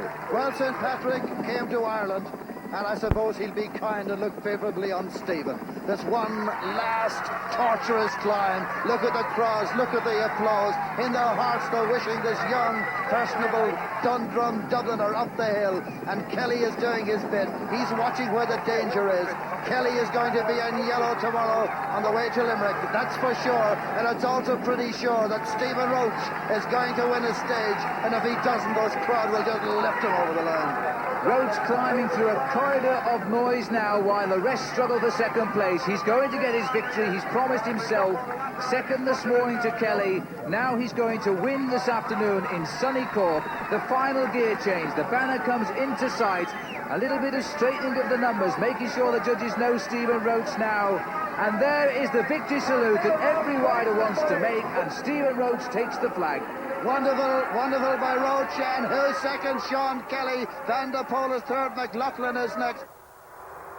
Kelly was heading for the overall win, but Roche, not normally a sprinter, was out to win the stage, which ended in Limerick. The two Irishmen were living their greatest moments on home roads. They'd been to Europe to learn their trade, and now they were back to practice it. Roche slipped the pack, and driven on by the huge crowd which was to become the trademark of this event, he was again victory bound. Stephen Roche hardly looked tired, smiling with the same impish smile we'd seen since he was a young Irish international. Like all big races, the Nissan would make its finish in the Irish capital, so the scene was set for the big finale. And as he swings round there, Ludo Peters, this looks for every bit in the world like a finish of a stage of the Tour de France. The number of people here in the centre of the city, this massive field, all the following cars, the mobile cameraman. Who would have thought that international cycling at this level would have come to Ireland in such a big way and so quickly? And it was all due to the two battlers from opposite ends of the country, and Irish television paid its own tribute. Well, it is possibly my best season in my 5 years as a pro, so I am very happy also. What first stage win in the Tour de France this year? You look back on it, I'm sure, with considerable pride. Of course, the Tour de France is a very, very big race on the continent, and the stage in the Pyrenees is always the one everybody likes to win. And finishing third in the Tour de France was something for me, but I think winning the stage was actually bigger because I actually showed my face to the front of the bunch for once. And you're looking forward to the new season, the new colours? I am looking forward to it with a lot of very optimistically, and hopefully we'll have another good season this year. But Roche was to end his year on a low note. He'd taken the decision to ride a 6-day race on the track. Some were asking why ride such a risky type of event. The reason I rode a 6-day, it wasn't like people might think it was for the money and what have you, but I rode a 6-day. It was a plan of Jim Yanni, who was my team director at the time in Laredoute. His plan was to prepare myself for an attack on the world hour record. And the only way of preparing for the world hour record was to ride a track. And I had no notion of riding a track before, so I started getting my act together, riding a bit of track in Germany, and then the Paris 6-day came up. And I was riding reasonably well. We were actually leading the 6-day with Tony Dodd. And unfortunately in the second last Madison, my back tyre blew out, and I went down the last straight on my back and upside down and everywhere, and belted my knees off the ground. And because on the track we ride a fixed wheel whereby you cannot stop pedaling, your pedals keep going around. Like when I was bouncing along the track, I was still going up and down, and I did it in a very, very bad knee injury. No one knew how serious it was at the time. People thought, well, rest up and it'll be okay. And unfortunately, when I rested up and I came back, it was still painful, and one doctor was saying one thing and another doctor was saying another thing, and I went to this specialist and that specialist and one operation, and that operation wasn't a success. But eventually, after the second operation, I got it together. What happened with Stephen, he had his crash, so it was the end of his season, so in the November, and after the Paris, Stephen hung his wheels up, had a complete break from training, and the fact that he wasn't riding his bike meant he wasn't aware that the knee was going to cause him any problems, so didn't go to seek any treatment. Of course, come Christmas, come the New Year, when he got back on the bike again, he still didn't realise until he was back at his training camp that he had a little bit of a niggle there, and he was able to get it sorted out temporarily, but it came back to plague him, throughout his career. I had a bad year, 86, because of injury and everything else, and I just signed a big 2-year contract with Carrera in 1986 because I finished third in the Tour de France in 95 with Laredoute. So Laredoute, as they were stopping, they had no place to go, so Carrera gave me a very, very big offer to go to them. I went to them in 86 and I had a flop of a year because of injury and everything else, and they still had one more year to run on my contract. So during the winter of 1986 they came along to me and said, well, Stephen, you're a very nice guy and everything else, but don't you think we're paying you a bit much for the returns you've given us in 1986? Well, I said, yes, I do, but that's the risk you got to take. If I'd come here and won everything, but you've come along and said, here, Stephen, here's an extra bonus. So that's the luck of the draw. So they wanted to actually cut my salary in two straight away. So I said to them, listen, no, I said, I don't want any of that. I said, I don't want to get bad, I don't have to get dirty with everything like this. But I said, right, I'm willing to talk. I said, right, I think it was fair is that you give me till Easter, 1987. If by Easter I haven't performed, then we'll sit down and I'll talk whatever language you want to talk. But you got to be fair to me. Anybody can have a bad year. I've had a lot of injury, I've had operations and everything else. It's difficult to perform, but I'm confident that the motor is still good. So we'll talk about it next Easter. So that was my main worry starting off the season. So after a bad 1986, the 1987 season was a crucial year for Roche, and again it was back to the familiar ground of the Col d'Ez and the last stage of the Paris-Nice. Sean Kelly was looking for his 6th straight win in the event, which would be a record. Roche's season was off to a good start with victory in this time trial. Kelly finished in 19 minutes 57 seconds, but Roche, who had worn the leader's jersey on 5 days, was destined for a final 4th overall after he finished 10 seconds quicker. But what did Roche think of his main rival? After all, they were the best together on offer. Like Sean had a great admiration for before I went over to the continent, and possibly like people say, oh, I used to like Hino, used to like Merckx and what have you. But Sean was always my idol because I was an Irishman. When I was 16, 17, 18, 19, Sean was over leading out sprints for the great Freddie Martins. And that kind of information we got from the local papers because Sean was one of our own. And when I went over there, I was riding in races with Sean and everything else, and I had an incredible respect for the man.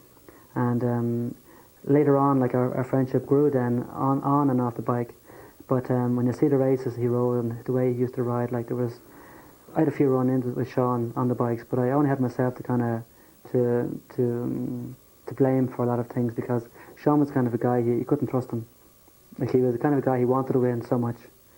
Like for example, we're riding Paris-Nice in 85, 86 thereabouts, and we're 3 days from the end. We're going up from Saint-Tropez, and Hino was in the lead, I think he was, and Sean and myself were lying 3rd and 4th or 5th and 6th, whatever it was.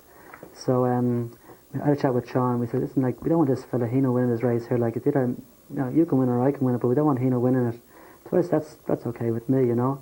So the plan was, well, if Sean got away in a group, I wasn't the chase, and if I got away in a group, Sean wasn't the chase. And then because we knew that we beat everybody else on Col d'Ez anyway, so there was no problem. So anyway, Sean, being clever as he is, got away in a group first. So I said, that's Sean gone. So anyway, to my good fortune, didn't some other team start chasing? They chased and brought down Sean's group. So I was saying, this is great, now it's my turn. So I got away in a group anyway, and off we went, and we got about 2 minutes up. All of a sudden I hear coming over the race radio, Sean Kelly's skill team is riding on the front. Could you repeat that, please? So I heard a Sean Kelly's skill team was riding on the front, so this is strange, you know. So we're covered about 20 kilometres to go. And he said, Sean, what the hell are you doing? Well, I used stronger language at the time, I suppose. But what are you doing, Sean? So Sean said, well, there's a problem here, Stephen. He says, you were on the front there, like, you know, and if you were to finish off in a minute or minute and a half ahead of me, he says, I wouldn't even be second in this race. So I said, don't mind you win, like, but I want to be second, he says. That was the excuse, you know. What can you say? Like, that was Sean. He was kind of a guy, he was, but at the same time, we had an awful lot of good things together, like 1 and 2, like in the Couture Internationals that I won or that he won. Like, you can imagine, like, 2 Irish people over there fighting it out, leaving everybody behind us over the Col de Vence in the snow, and, you know, it's incredible memories, like me trying to drop him off my wheel and not being able to, and him kind of saying, listen, Stephen, take me to the finish, I won't sprint, this kind of stuff. And I get to the finish and he goes faster, you know. You weren't going fast enough, Stephen, you know. But I think that one thing I must say is that we had in one sense, we were fortunate to have a career together because I learned a lot, and unfortunate at the same time because Sean did so many good things, I did so many good things, where they all came in a period that was of 15 years, whereas it could have been 30 years maybe. But even before Paris-Nice, Roche had heralded his return to fitness with victory in Spain's Tour of Valencia. Taking the lead on the 6th stage, Roche held on with ease, and he claimed the last yellow jersey after Sean Kelly had won the final stage.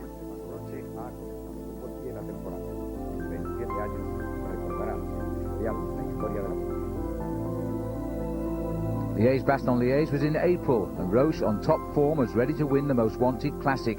He should have as well. Going up to and past Moreno, Argentina, the world champion, looks to be tired. He's in trouble, definitely. He went after Kirkillian and couldn't close the gap. Roche has gone around him and is going up to Kirkillian very fast. And there they are together, the Belgian and the Irishman, the Hitachi and the Carrera. Argentine chasing, looks to be about 150, 200 metres behind them. Liège-Bastogne-Liège, I think it's one of my biggest tactical blunders in my whole life, I think. But it all boils down to one simple story, and that is, in the start of '87, I won Tour de Valencia and I won a few other races, but I was second in Paris-Nice because of a puncture and a bit of a panic in my team when I did puncture in the final and the second last stage. I was second and third in many events, and my director sportif, David Boyfava, came along to my room the night before the Liège-Bastogne-Liège and said, "Stephen, you're too generous when you're riding these classics." Because a few days earlier I'd ridden in Flèche-Wallonne and finished fourth, I think, in it. And David says to me, "Stephen," after giving me a bit of a lecture on tactics and everything else, he said, "You've got to be prepared to lose to win." I said, "Look, that sounds clever enough, you know." So with the situation then I got into in the final of Liège-Bastogne-Liège, after riding everybody else off our wheels, myself and Claude Quicquelin, we were riding into the finish in Liège, and I thought, well, everyone's wiped out now, it's finished, book is closed. There's only myself and Claudie here now that can possibly win. Claudie and myself are not great sprinters, one or the other. But the thing is, if whoever leads off will definitely probably lose, so I didn't want to be the one that was going to lead off. So I just sat on Quicquelin's wheel, and it was, in my mind, I was saying, I've got to be prepared to lose to win. That was going through my mind, and no way was I moving off his wheel. I moved off once or twice maybe, but I wasn't going to move off it. He kept looking back at me, and we got slower and slower and slower, and eventually we didn't know what was happening, we didn't know what was going on behind. Argentina was coming back through the cars, but because there was a whole line of cars behind us, Argentina was in those cars and we couldn't see him. I wouldn't say it would have made much difference anyway, but I was just in my mind, like, got to be prepared to lose to win. And then the first time I saw Argentina was when we went around the roundabout at the end of the, ironically enough, the name of the street is called Boulevard de Souvenir. So that's my souvenir of Liège-Bastogne-Liège, and I came off Quicquelin's wheel, and at the same moment I saw Argentina coming through my right, and I was just totally baffled, like, where did this guy come from? This is sensational. Now, Quicquelin looks behind. He knows the game is up. Roche realises he's in trouble as well, and Moreno, Argentine, is going for a hat-trick. Stephen Roche trying to get back at him. Roche, Argentine, and Argentina's win it. The hat-trick of wins. That's sensational. What a disappointment for Stephen Roche. Incredible. Argentina won, I was second, so Boulevard de Souvenir will definitely be a souvenir for myself. You win some and lose some. Back to Romandy, where 2 wins had already put him among the greats.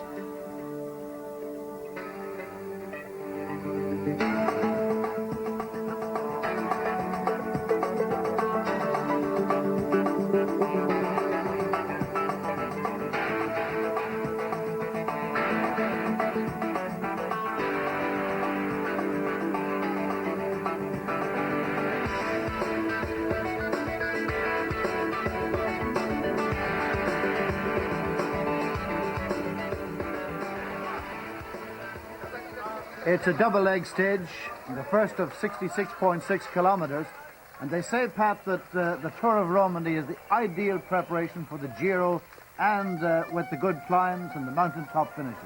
Yes, it is. The Switzerland, the weather, as you can see, beautiful weather there and nice and warm, and that is very good for bringing on the form, racing in good sunshine and hot sunshine. So it's very good preparation, ideal length, 5 or 6 days long. Roche leading by 9 seconds from Ronan Pense going into the last day, and there is Stephen Roche in the green jersey, which is the leader's jersey in Tour de Romandy.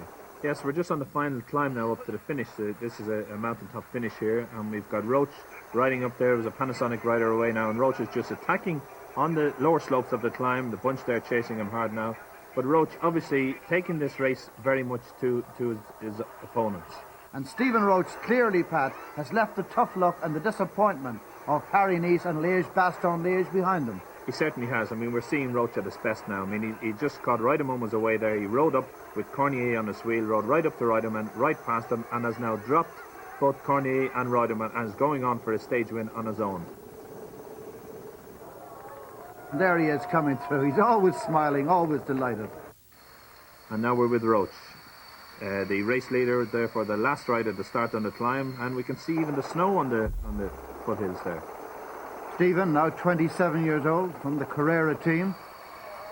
Not quite sure when last I spoke to him whether in fact he was going to be the leader of the Carrera team for the Giro d'Italia, because Vicente is there as well, but I think the form he's been showing in recent weeks and months must make him the clear leader, Pat. I would think so. Certainly if he doesn't go into it as a clear leader, I would think that before long he'll assert his authority on the team and show the rest of his team that he is the one to put the support behind to win the Tour of Italy. The time trial on top of a very good morning ride means that Stephen Roche at 42 minutes and 2 seconds has won the individual time trial and has won the Tour of Romandy for the third time in a time span of 5 years. And it wouldn't be Stephen if he wasn't showing once again the fun side to a serious sport. But the Giro d'Italia, a 3 weeks race, second only in importance, the Tour de France, would not be fun. Roche would have to battle his Italian teammate and acknowledged rich playboy Roberto Vicentini for the right to win. Vicentini is the golden boy of the 80s. He had won the Tour of Italy in 1986 with Carrera. He had had a great career before that also. I had never won a major 3-week-long tour, even though I had won all the small 8-day, 10-day tours. But 10 days and 3 weeks, totally different things. I'd won an awful lot coming into the tour, but they were afraid that maybe I might have been already wasted. That they'd be better off having me there as a second leader to Vicentini. We started off like as co-leaders, until, of course, the stage of the Poggio, the time trial, descending it, which I won. I got the jersey the following day, I think, in the team time trial, which Carrera won. And I realised then that Vicentini was changing, because he was talking with the journalists, and the journalist was saying to him, well anyway, you're going to beat Roche in the time trial in San Marino. You get the pink jersey, then Roche will ride for you every day after the finish. And then the real niggling part about them was the journalist said to Vicentini, well, and then like that then you go to the Tour de France and help Roche win the Tour de France. And Vicentini responded, oh no, after the Tour of Italy I'm going on holidays. I'm not going to the Tour de France. So I said, well, who does he think I am? Like, he wants me to actually ride for him, and then when I'm away needing his help, he'd be away in the beach somewhere. So I thought, well, that wasn't going to be the way I was having it, so I let things go, and I realised that every day he was following me everywhere. I had the jersey, but he followed me everywhere. If a breakaway group went away, he wasn't in it. I'd have to get across to it myself maybe, and look around, he'd be on my wheels. So it wasn't exactly the best way of getting on the good side of me. And then one day I remember there was a big crash in the final 500 metres, I think it was, a big crash, and I was in the crash. And I looked at television that night, and who do I see just popping off on the right-hand side of the road? Vicentini. I could have just stopped to see. It was no big risk because it happened in the last kilometre, but I thought it was the jest he made of actually seeing me on the ground and going. I thought it was very sly. Vicentini had made it quite clear he wanted to win the race, and Roche was to play the support role, even though he still had the Maglia Rosa on his shoulders. Vicentini finished the time trial from Rimini to San Marino in the wet conditions with the best time. It brought about the change as Roche struggled and lost big time.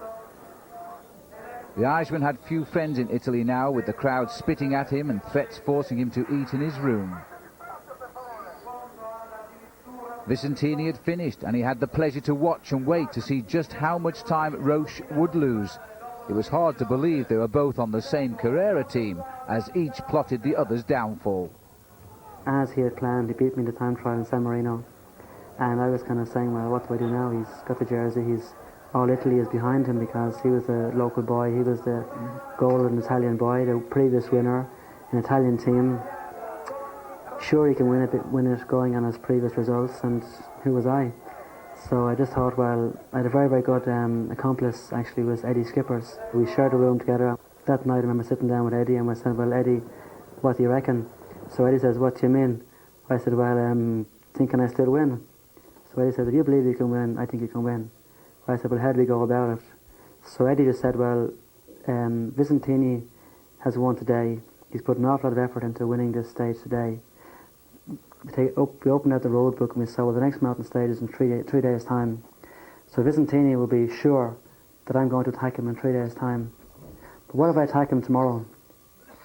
We said he'll not be expecting it. So we thought, well, the stage in the Sappada, we thought, well, we'll just wait and see. So then eventually, anyway, a group got away on a hill and we had no Carrera teammates in it. So I thought, well, I'm a Carrera teammate. If I got across that group, well, then Vicentini can't chase me. So I went down the far side of the hill like a madman and I left everybody behind me. Got across to the break, we had 2 minutes up, but eventually when my team car came along to me, he said to me that, well, Carrera are riding behind me. So I thought, well, what's the story here? Like, my own teammates are riding, why not wait for the other guys? So it actually annoyed me to an awful lot. And I always remember one vision I have of that particular day was, I have many visions about that day, but very, very wide open road, 20 yards wide, and I'm like 40 seconds ahead of the bunch with this two-man break sitting in my wheel, and my own teammates riding 40 seconds behind me with the whole peloton on their wheel. And we spent about 20 kilometres with the same gap of about 40 seconds, and I was just possessed. And when they caught me then, I just went away again in another group, and that's the way it was all day. I kept going away, and eventually Vicentini blew his brains on the last hill and lost 6 minutes, and I got the jersey back by, I think it was 1 second or 2 seconds from Tony Rominger, who actually was coming through at the time, and Vicentini was down to third place, some 4 or 5 minutes behind me. So it was a memorable day for myself and also for Italian cycling, I think. So 2 days after winning the race lead, Vicentini was out of the hunt for first place. Roche had reclaimed the jersey. So be it, only just. It's now the penultimate stage from Como to Pia, and Roche is in front again, but so too is Vicentini and Robert Miller, wearing the green jersey as leader of the King of the Mountains. This was a solid breakaway now. Roche was in the pink, but he still could not trust his friend, who was clearly struggling behind. Vicentini had always been a controversial character, even in Italian cycling, and now it seemed he'd accepted the fact that Roche was the stronger. He was falling back and out of touch with the race. He would gradually fall back and lose 6 minutes. Roche is among the great climbers of the day here, Marino Lajaretta and Robert Miller, and was doing all of the work. But then if you lead the race, that's your job. He was now climbing so far ahead of Vicentini, he would no longer be a problem on the final stage of the event. Stephen Roche was now pedalling to his first victory in the Giro d'Italia. Robert Miller was collecting all the points he required to win the King of the Mountains, and he would finish second overall as well. Robert Miller wins the stage. Roche still has the strength to sprint home in second place. No doubt now who was going to win this event.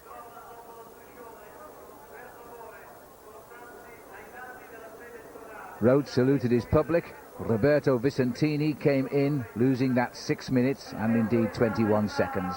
In the time trial between Aosta and St. Vincent, over 32 kilometres, Roche finishes with the best time to prove a point and win the Tour of Italy by 3 minutes and 40 seconds. He was ahead of his favourite British rider, Robert Miller. Vicentini gave up the Tour on the last day. On the podium, Stephen Roche saluting his crowd, the first Irish winner of the Giro d'Italia, with Robert Miller, his friend and helper, alongside him, even though he was on a rival team. I maintain even today I did not do anything wrong. Like, people say I shouldn't have done what I'd done, but like, I was a teammate. The breakaway in front, Carrera had no teammates in it, I got across it. So I was doing my job as a teammate. Okay, I was a luxurious teammate, but still I did my job. And it wasn't for Vicentini or anybody from the Carrera team to ride after me.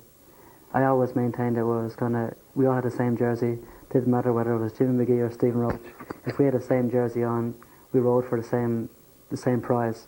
So I felt I was in my right, but that's the way it happened. Little more than a month later, Stephen Roche was back home in Dublin, being paraded down O'Connell Street in front of hundreds of thousands of people. As winner of the Tour of Italy and the Tour de France, there was no stopping him now. His win in the Tour de France we detailed graphically in part 2 of this history.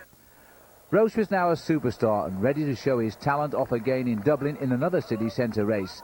The victory wave now as familiar to the Irish as to the Europeans. Then to Cork for the second match. Roche was really on a high now.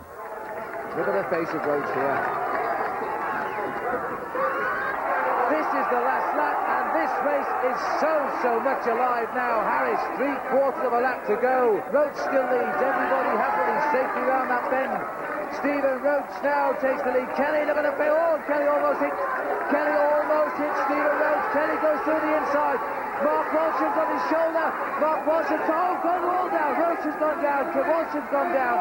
There's a mass pile up in the straight as Kelly sprints home. Kelly comes home and takes the victory on the line. Stephen Roche certainly went down. There was some confusion there in the sprint finish. I was leading Sean out for the sprint in the last lap. On the corner, Sean came past me. So I didn't continue sprinting. I let the gap go for Sean. And one of the pressure built-in came around me then, and he hit me twice. And then I don't know how he kept coming back, but kept catching me, and I think he caught me bars, and down we came, and that was it. But he was unhurt, and his next target was the world title, which was in Villach, Austria. Well, really, it wasn't his aim at all, as Roche was part of the team just to help Sean Kelly win. After all, Roche had won the world's 2 biggest tours and done little training since. We went to the world just as a team, and we all kind of had the understanding, kind of undisputed understanding that Sean was going to be the man that was going to be world champion. So Martin and Paul rode the early part of the race, and then sorry, before I get into that, when we eventually arrived in Villach for the World Championships, which is about 2 days before the event, we went around the circuit, and after going around the circuit once, I said, "What were they saying this circuit's for a sprinter? This is not a circuit for a sprinter. It's for a sprinter, but also for an all-round rider." So straight away I started putting myself in the shoes of a potential winner, because I felt that my condition was good enough. The circuit was definitely a good enough wearing down circuit. So I thought, well, it could be good for me. But in saying that, I was riding a green jersey on my back. That meant that I was riding for whoever was in the position of winning. But after myself riding the Tour de France and the Tour of Italy, I was very tired. And I thought, well, Sean, on the outside, I'd be riding basically for Sean and for myself, of course. As it happened then, blessing in disguise, it rained. It was very, very cold. And when I say blessing in disguise, I mean that because after riding all the race that I'd ridden, I was very, very tired. If we had had a very warm day, I could not have been in my best of form. I looked at the window that morning. I remember I was sharing a room with Sean, and we just said, well, there's 200 guys starting this race. There's 100 of them you can forget about straight away. There's another 20 don't like the rain. Another 20 aren't on form. So it brings down to only about 40 potential. There's maybe only 10 maybe capable of winning it. So we just said that our odds now are coming more in our favour now. So we took off and rode around, and Martin and Paul Kimmage, they kind of kept it together for the first few laps. And in the final then I just took over, but I was just one of those days that you're the stage like La Plagne, where I was kind of just different person. And the final 2 laps of the World Championships, I just said to Sean, don't worry. And when the breakaway went, Sean wasn't in the breakaway. And I just went to the front with Sean on my wheel, and we rode across to it together. There was only himself and myself capable of doing it. And which is like, there was 13 or 14 in the breakaway group. But I remember getting across to the break and just riding my eyeballs out to make the gap get wider and wider. And I just rode very, very hard. And the last lap then, about 6 kilometres to go, I felt, well, I better take a breather now, because if I don't take a rest now, I'll not be able to lead a sprint out for Sean. So I came to the back of the group, and just then Ralph Sorensen attacked. So I was well placed to actually go with him, so I just jumped across, got on him, and just looked around and saw, well, the bunch wasn't there anymore. So I thought, well, what am I going to do now? Because I can't beat Sorensen in a sprint, I can't beat Twin Van Vliet in a sprint, I can't beat Ralph Gulls, who are 3 very good sprinters, so the best I can do here is fourth. If the group gets back up to us, Sean isn't guaranteed to win because Argentina was going so well. So I thought, what do I do? So I thought, well, to hell with it, play my own card now. And then in the final 500 metres then I just saw the opportunity, and I calculated again, because I reckoned that the road wasn't actually parallel, and the left hand side has to get an hour to move into the finish line. The wind was blowing from the right, so it meant that if you want to get past the riders in front, you got to go out into the wind. So I just stayed in the wheels and I waited until the gap. I saw the gap getting narrower and narrower. So I thought if I can get through with nobody on my wheel, maybe I can surprise them and get a gap. And who knows? I had Yannis Kuma on my wheel. He was very fast also, but I thought, well, if I went through a big gap, he would follow me through and beat me in the sprint. So I thought, well, if I go through the gap and the gap's getting closer, well, then Com won't get through. So away I went anyway, and Com couldn't get through the gap, and I got it 10 yards, and that was it, finished. But I kept saying they're going to catch me, and I kept saying no, they're not going to catch me, they're not going to catch me. Can it be possible? The only man who's ever done this in the world before is Eddie Merckx, and Stephen Roche is going to get it for Ireland. This is the most marvellous result one could ever hope for. The only English-speaking rider ever to win the Tour of Italy, the second English-speaking rider to win the Tour de France, and now it's going to be the World Championship for Stephen Roche is the champion of the world, only the second man ever to win the 3 major races in the world in the history of cycling. It was too good to be true, really. And it was only once I crossed the line then I kind of came sunk in like what I'd done. You see, fairy tales are true stories sometimes. Roche cried, Ireland rejoiced. Here was a man who had had to beat his own teammate to win the Giro, do battle in a difficult Tour de France before winning that, and then, while trying to ride for Sean Kelly, claiming the rainbow jersey for himself. Roche was at the height of his career and had joined Eddie Merckx in a very exclusive club. At the start of the year, Carrera wanted him to take a drop in salary. Now he was the most wanted rider in the world, and Dublin was again on hand to welcome home its prodigal son.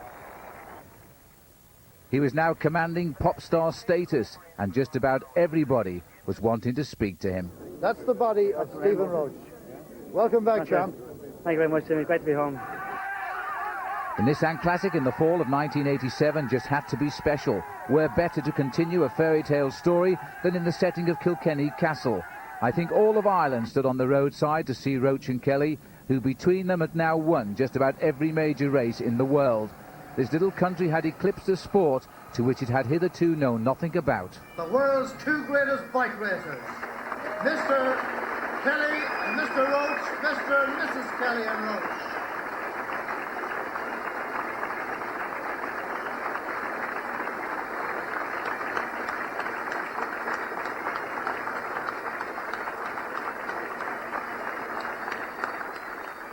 The special dinner to honour both of them showed their rivalry and their great friendship.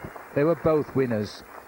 1987 was a great, great year. Roche's hardware had few equals. The season had ended with a total of 15 wins in all, his best ever, and the trophies from around the world included his rainbow jersey for being world champion. This magnificent trophy, the Pernod Super Prestige, was for the season's top all-rounder. He was not among the best now, he was the best. But 1988 was around the corner, and Roche's continuation as the world's first choice was not set to continue. Injuries seemed to follow Stephen's every move. I had a lot of bad luck for 3 years because I was in and out of different specialist hospitals. You dream of being a world champion some days, wearing the world championship jersey for 1 full year, and all of a sudden then you have it, and you have it locked up in the press. So it was very, very frustrating at that time for me, but things came better when I met a doctor in Germany. I'm a specialist for orthopedics, a medical doctor for orthopedics and sport medicine. And I'm the team doctor of Bayern Munich since more than 20 years now, and team doctor of the German football national team since 5 years.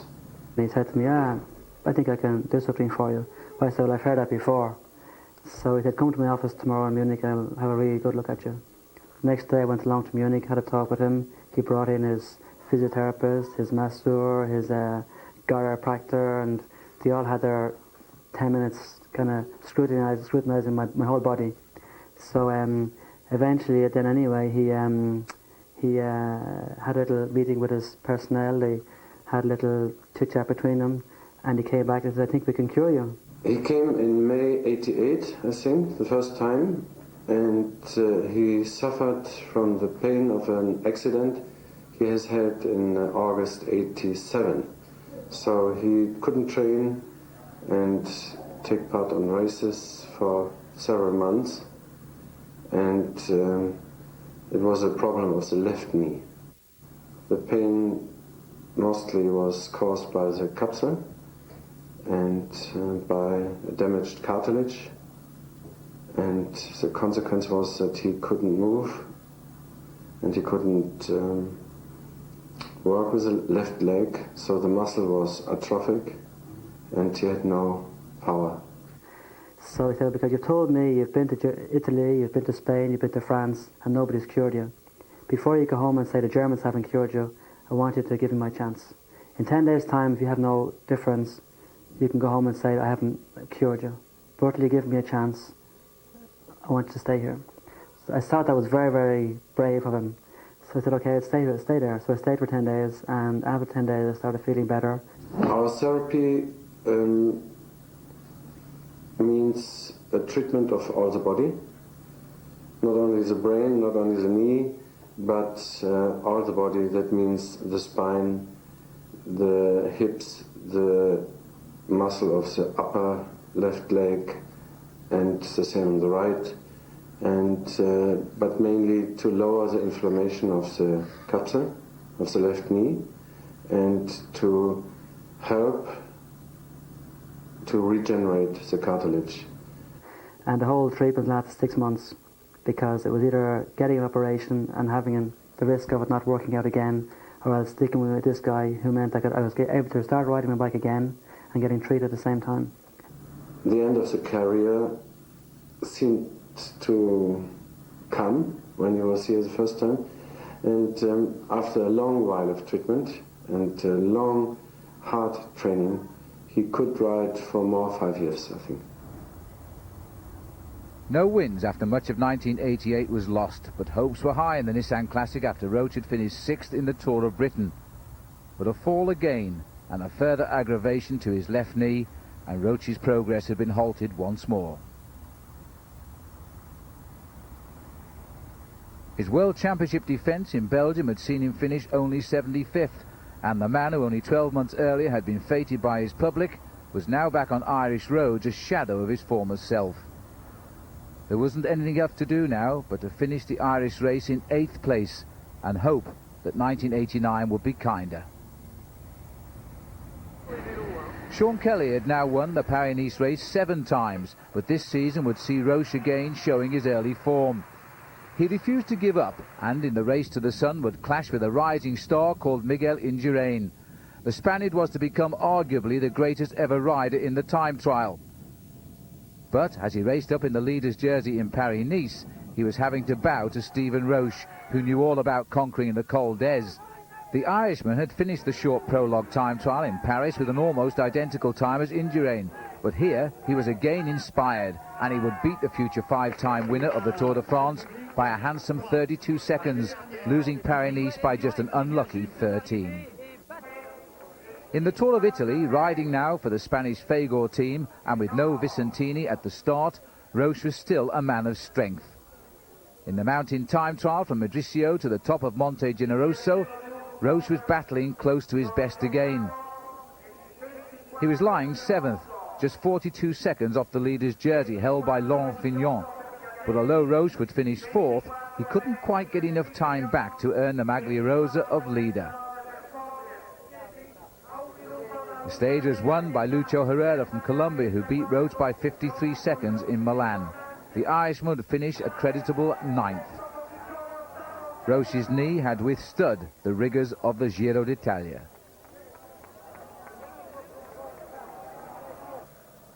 Two years after his victory, Roche was back at the Tour de France, where 1988 winner Pedro Delgado started late in the time trial in Luxembourg and had a long fight back to eventually finish 3rd in Paris.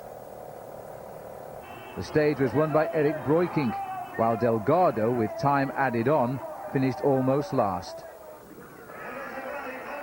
Ireland was finding a new star too in Martin Early, who finally landed a big win as he raced into Pau. He was ahead of a leading group to take the day's major prize. Roche had finished in the field, and while Early enjoyed the trappings of his first stage win, Roche was still up amongst the race leaders and, according to Jimmy McGee, in with a chance. all of those in front of you really don't have a realistic chance of winning in Paris. Of those who do, how many have you who don't? Who told you that? I'll tell them, Jimmy, yeah. Laurent Fignon's in front of me, he's no chance. Like Greg LeMond in front of me, he's no chance.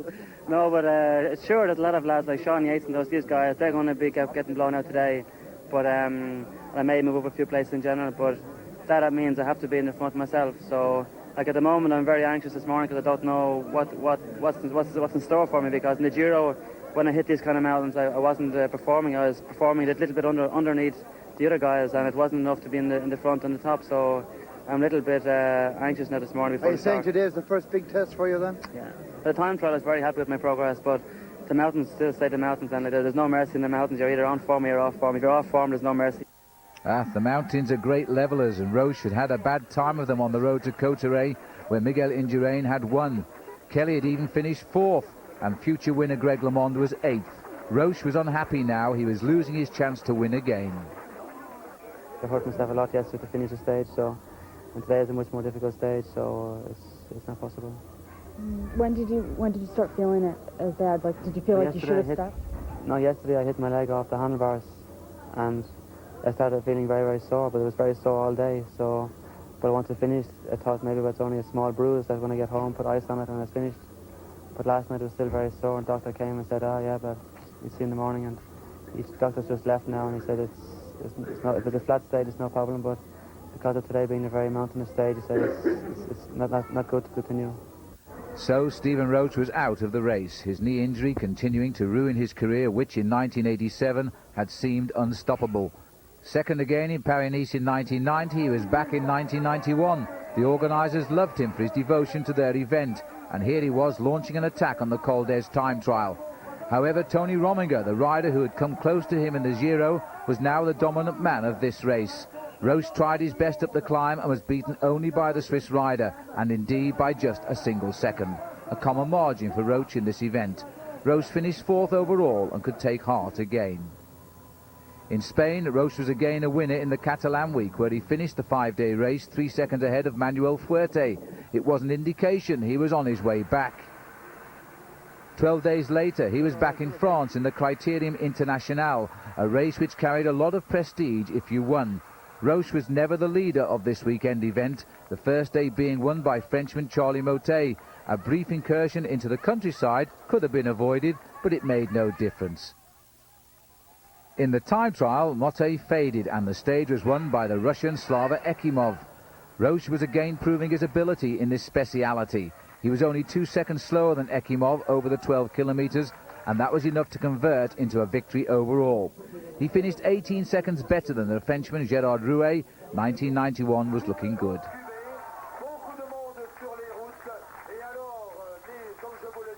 But the Tour de France was a disaster, and he missed the call to the line in the team time trial. He was out of the race, even though he argued he could continue until eliminated from the stage.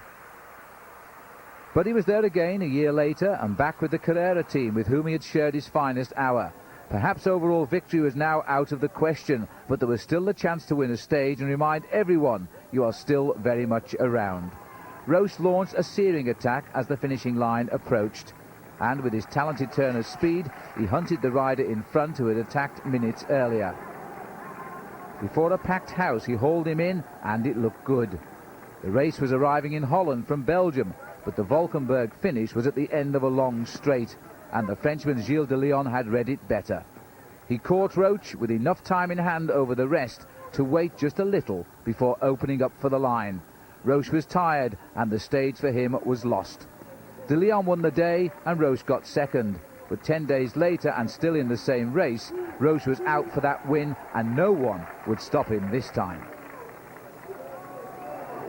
And this will be absolute music for Stephen Roche. He will have proved to everybody that he is not finished. He is still on great form. He is still one of the great riders of the Tour de France. Professional to the end. His hat goes on. He's clutching his head. He doesn't believe it. And the weather conditions, well, we can't believe that either. The bright eyes of Stephen Roche reflecting his victory tonight on the podium and being congratulated here by Bernard Hinault, 5 times a winner of the Tour de France. 12 years after riding his first Tour de France, Roche faced up to his last. It was the 90th anniversary since the race was first held. It was a moving occasion, and the popular Irishman chose his moments to say au revoir to people like his friend Claudio Chiappucci from Italy. And the winner in 1987. The race was won by Miguel Indurain for the third year. But the Champs-Élysées for Roche was now a lonely place. It was the end, and Irish cycling could never be the same again. It was, for me, a most difficult interview with a rider who'd entertained us so well. Stephen, the Champs-Élysées for the last time. You've had some great memories here, some very sad ones. I mean, what do you feel like now? Well, I felt great out of everyone started saying it's the last one. So that's... You're never going to come back. You're not going to ride next year. Remember 87?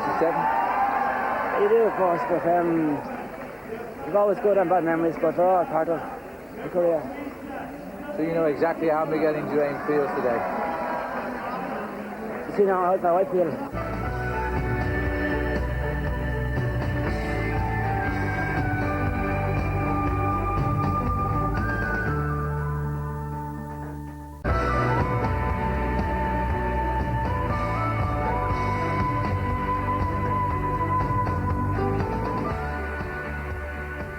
The tour is like ginormous, as we say in cycling terms. Like, it's just absolutely unbelievable, and with no disrespect or anything else towards the Tour of Italy or the Tour of Spain, like you get riders going to the Tour of Spain who are preparing for the Tour of Italy, or you get riders coming to the Tour of Italy who are preparing for the Tour de France.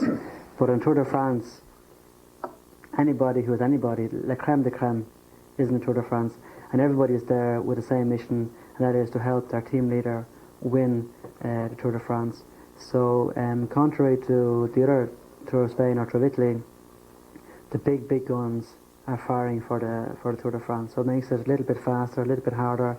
The mountains are always harder, even though maybe the mountain stages in the Tour of Italy are possibly identical or in mileage wise and difficulty. The speed is always a little higher in the Tour de France, simply because you have all the big guns firing together.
The 1987 Tour de France would start on the 1st of July. It would start in West Berlin for the first time in the race's history, a history which goes back to the year 1903.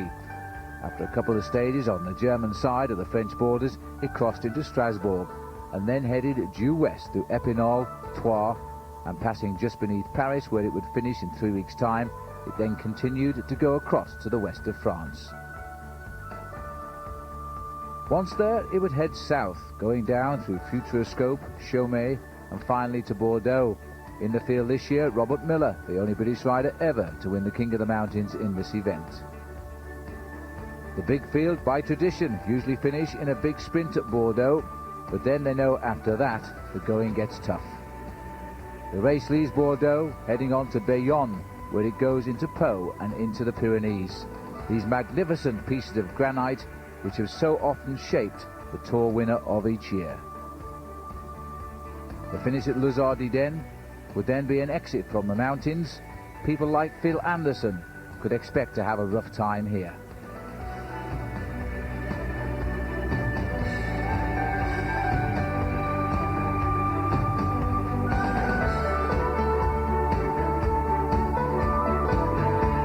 This is holiday time in France, and as always the crowds will be at their thickest to watch the races in the mountains.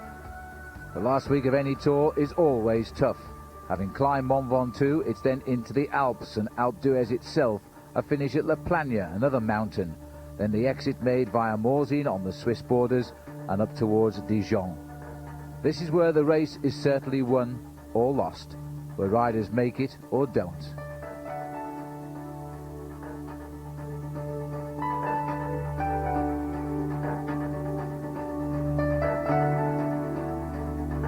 There are no favours in the mountains for any rider. The best man will take control. And then it's on to Dijon, scene of the individual time trial, a train journey to south of Paris and the grand finale on the Champs-Élysées. In all, a total of 4,200 kilometres, and the 1987 Tour de France starting in West Berlin, a nation surrounded by the East.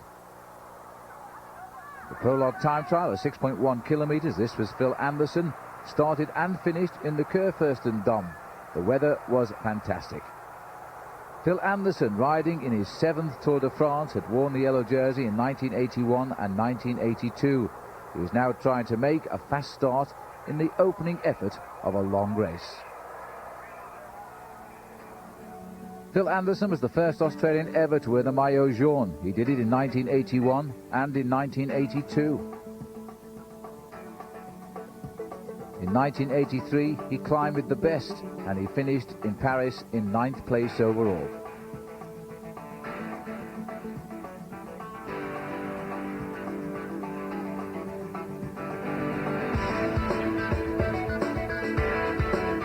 Always a challenger in any Tour de France, the man they call the Kangaroo was a difficult prospect. And another man who's starting among the favourites, Laurent Fignon, the winner in 1983 and 1984, he hadn't finished the race last year, 86.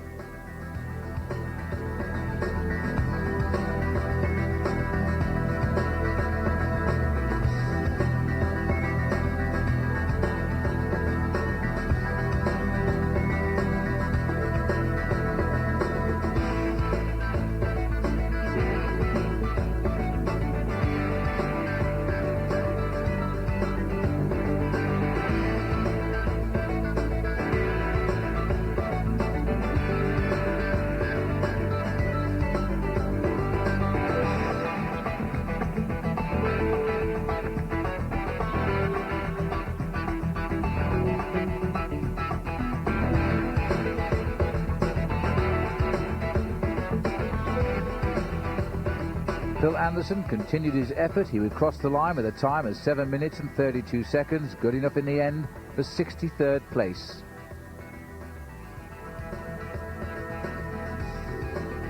Laurent Fignon came home. His time too wouldn't reach the maillot jaune. 7:36. But the man who would take the first maillot jaune of the 87 Tour, the Dutchman Jelle Nijdam, riding for the Super Confex team, his time of 7 minutes 6 seconds was too good for Lech Piasecki of Poland. Stephen Roche had been watching everybody making their effort. Only 3 weeks ago he was winning the Giro d'Italia. Now he was here for the Tour de France, and with one big victory under his belt, did this one really matter? To Stephen Roche it did.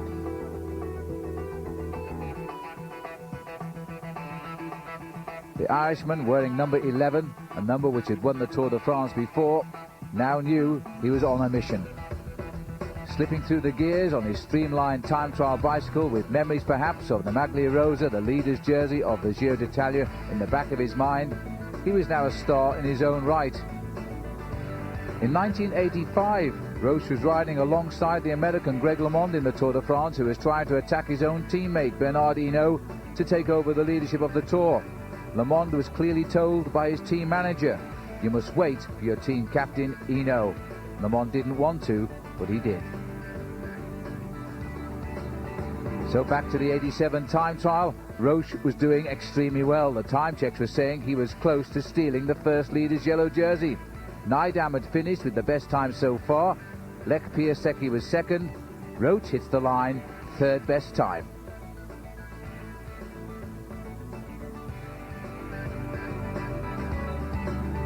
So it had been an excellent start. No big rider wants to wear the leader's maillot jaune, because then all of the riders chase you.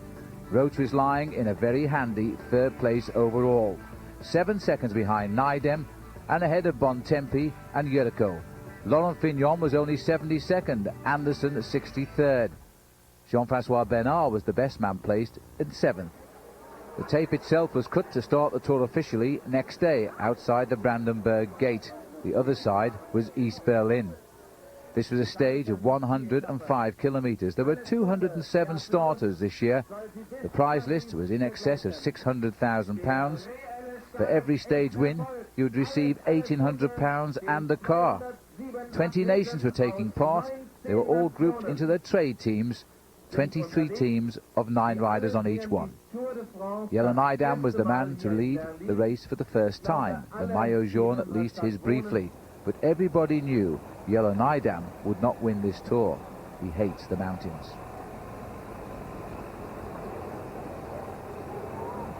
But Nydam at this stage had plenty of credibility.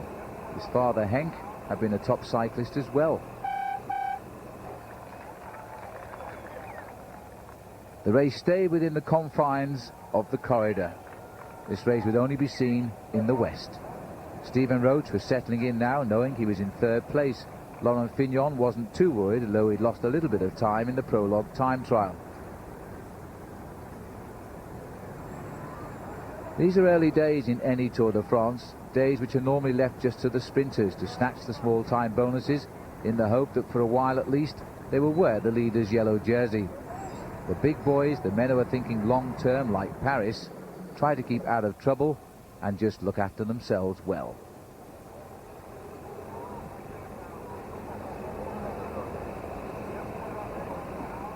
Inevitably, even on roads as wide as this, there's always the touch of wheels and riders go down. The dangers in the Tour de France are always there, and the race doesn't wait if you're lying in the road. The worst injured of the fallers here was the one rider who couldn't continue, Stefano Giuliani of the Supermercati Brianzoli Chateau Dax team, the first retirement of the Tour.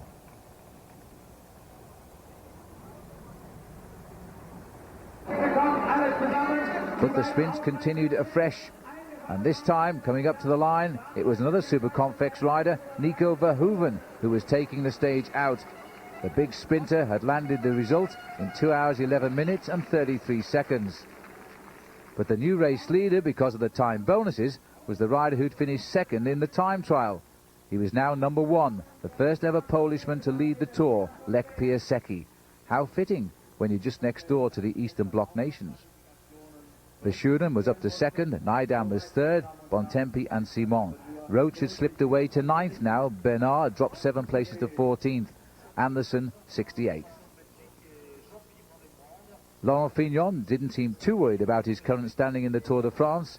He knows he can ride a time trial, he knows he can climb a mountain.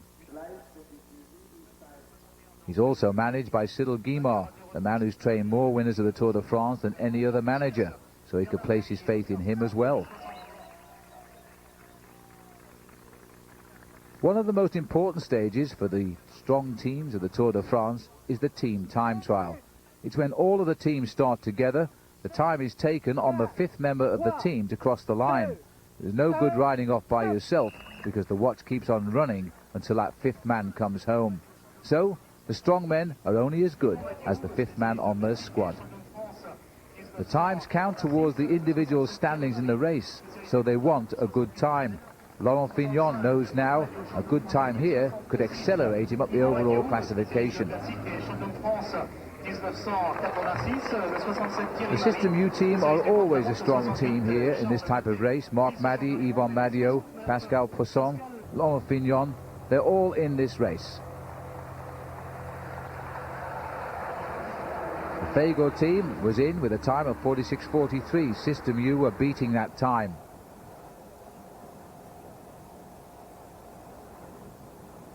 This is a special skill in its own right. The riders having to ride in very close formation and place faith in their teammate. Stephen Roche's Carrera team was still to start.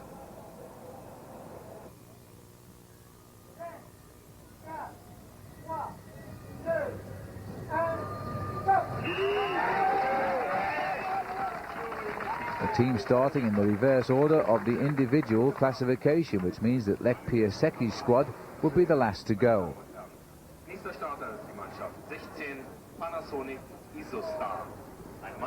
The distance, 40.5 kilometres, or just over 25 miles, and the riders expected to cover this well inside the hour.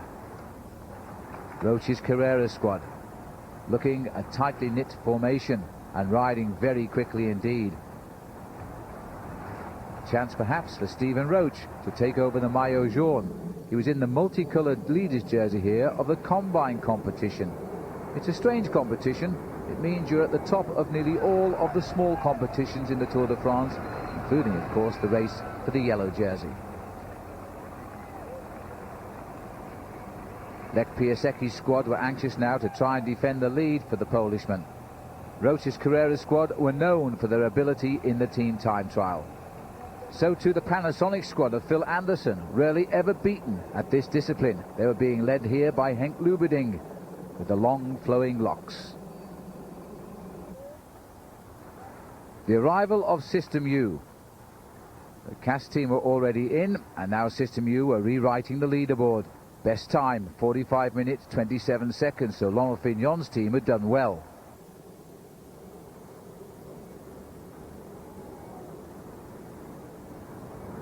The 7-11 team, an American team, the only one in fact racing in Europe, had big names on their squad as well, but as a group they were not noted for their talent. But they still needed a good time to give Andy Hampsten and Raoul Alcala a good start in the mountains. There were no hills on this course. It virtually started at sea level, it bleeped up to 35 metres and finished at sea level. It was pure speed. The arrival of 7-11, second best for the moment, 46 minutes and 12 seconds.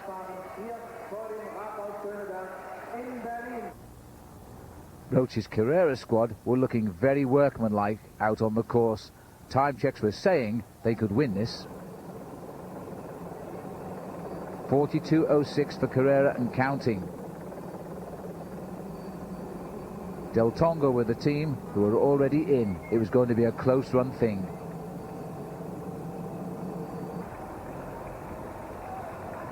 And looking at the team, they hadn't lost many, if any, of their riders. So they were proving their strength in depth as well. Now, could they match the time of the Del Tongo team? It was going to be close, and they were sprinting for it. 5 riders to count. It's the 5th man where the clock is stopped. Del Tongo 44.58. Roche's Carrera team 44.50. They'd won the stage by just 8 seconds. So, an early stage win for Stephen Roche and his Carrera boys. The happy days of the Giro d'Italia, or perhaps more correctly, the happier days, were set to continue.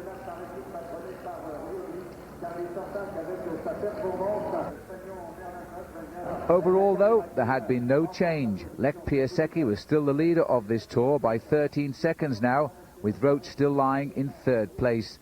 The Carrera team were 2nd, 3rd and 4th after the team time trial. Bernard 16th, Anderson right up now to 25th, and Fignon too had climbed up the overall classification. Lech Piasecki, well known as an amateur rider, is now making his impression as a professional in the Tour de France. Stephen Roche couldn't be more but satisfied with the way the race had gone so far. The 3rd stage of the race would now take the riders 219 kilometres from Karlsruhe to Stuttgart.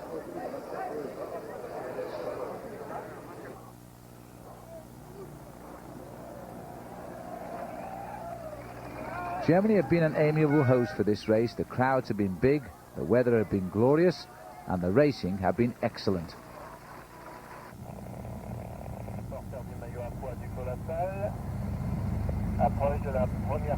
For a long time on the 3rd stage, the big field kept together. No reason for the forward race winners to attack. The sprinters also are waiting for the finish. It's pretty routine, really. After an early 3rd category climb, which took the riders up to just 455 metres, there was only ripples all the way to the finish at Stuttgart.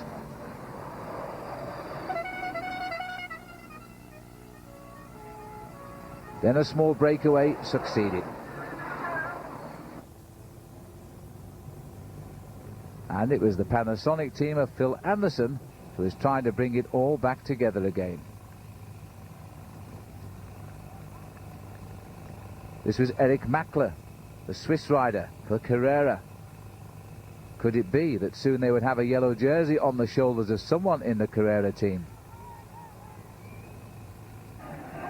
Casio da Silva of Sean Kelly's CAS team was also in this break, in second place here. The two riders were now clear after 5 hours of racing. Charlie Motte was leading the chase behind.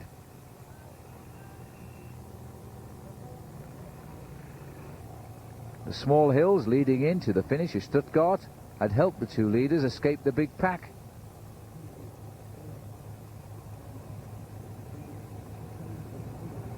Eric Mackler, known for his strength as a helper, the same as Casio da Silva, rather than as a tall leader. But right now, he was heading for the Maillot Jaune. Bernard Hinault, a former 5-times winner, was now part of the organisation of the Tour. There was a massive crowd waiting to welcome the Tour de France in Stuttgart. They saw two riders coming home first. Casio da Silva, a man who was born in Portugal but lives in Luxembourg, won the stage. But Mackler, 2 seconds later, had done enough time over the rest to get the leader's yellow jersey. In this small escape group, the best man was Phil Anderson, gaining over the other favourites of the Tour. So the Tour had found itself a new leader, and he was on Stephen Roche's team. He now led the Tour from Muller by 44 seconds. The main field came in, but they'd lost time.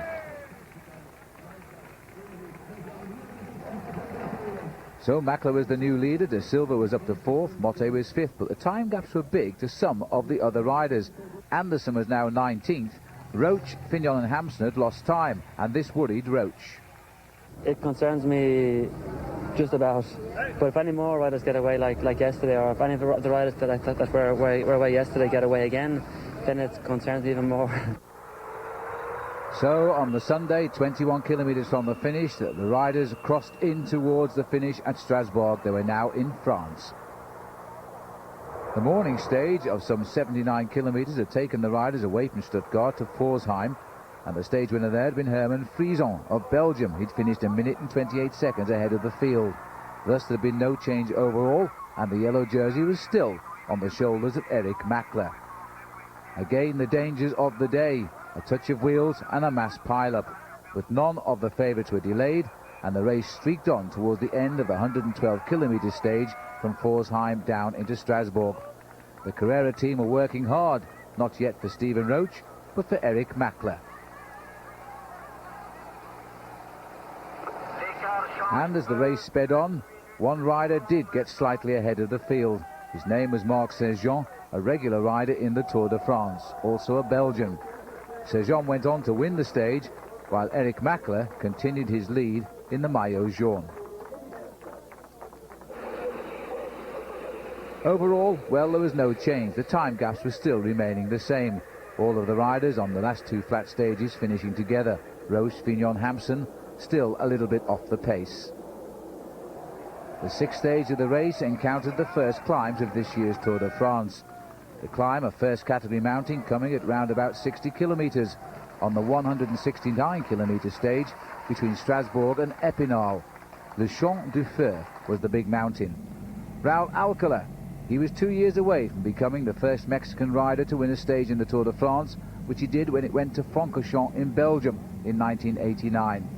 Right now, Eric Mackler was building a big name for himself back home in Switzerland. Again, an active race, and the small group had escaped, but the big pack were hunting them down. 58 seconds is not a big gap in the Tour de France. It usually doesn't make the finish. Raul Alcala was in the breakaway and determined that it would.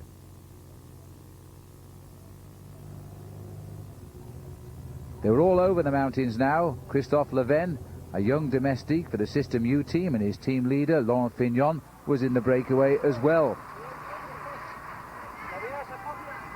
7-Eleven were hoping now for a big slice of publicity. Other riders in the breakaway were Dominguez of Spain, Duclos Lazal of the Z team, Bago, Reutemann, De Vos, Valle, Moncada, a Spaniard. There was no big reaction from the field. Mackler was feeling that they couldn't really damage his overall lead, providing they didn't get too far ahead. His main adversary up front, really, was Christophe Leven. Quite clearly, Raul Alcala had planned a long escape.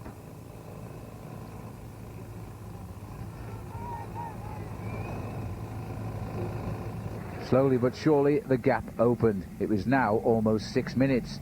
Eric Mackler was in serious trouble. He was losing his overall lead. If Leven got any closer. So the Carrera team had to use a lot of energy up to try and limit the games of the escape.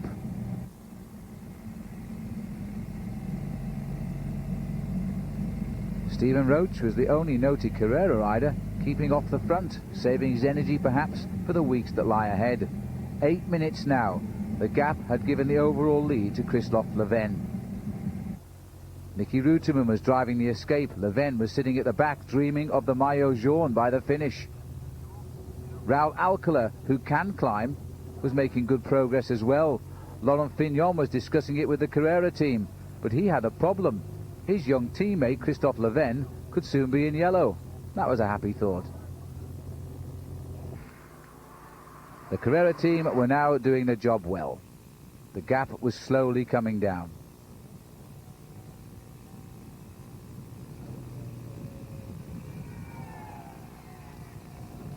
The caretaker of the maillot jaune, just keeping his nose clean, was not actually taking part in the chase. He was letting his teammates, his domestiques, do the work. Raul Alcala of Mexico was working hard, but Leven was still holding hopes of the maillot jaune. Alcala in his first Tour de France in 1986 had finished 114th. But now, any chance of getting high on the overall was fading. The gap was coming down. 12 kilometres to go to the finish. It was a little bit more manageable. And then Christophe Leven pulled a coup. He attacked. Christophe had never won a stage of the Tour de France until this day. He'd now taken his chance as he sped towards Epinal. The Carrera team were continuing to close in. It was now inside 3 minutes. This was a train in full flight. Raul Alcala was trying desperately to get on terms with Christophe Leven. He'd gone off into second place. The gap to Alcala, 1:21. To Mackler, 2 minutes 39. The day was being saved for the Swiss leader of the Tour, and still the crashes continued.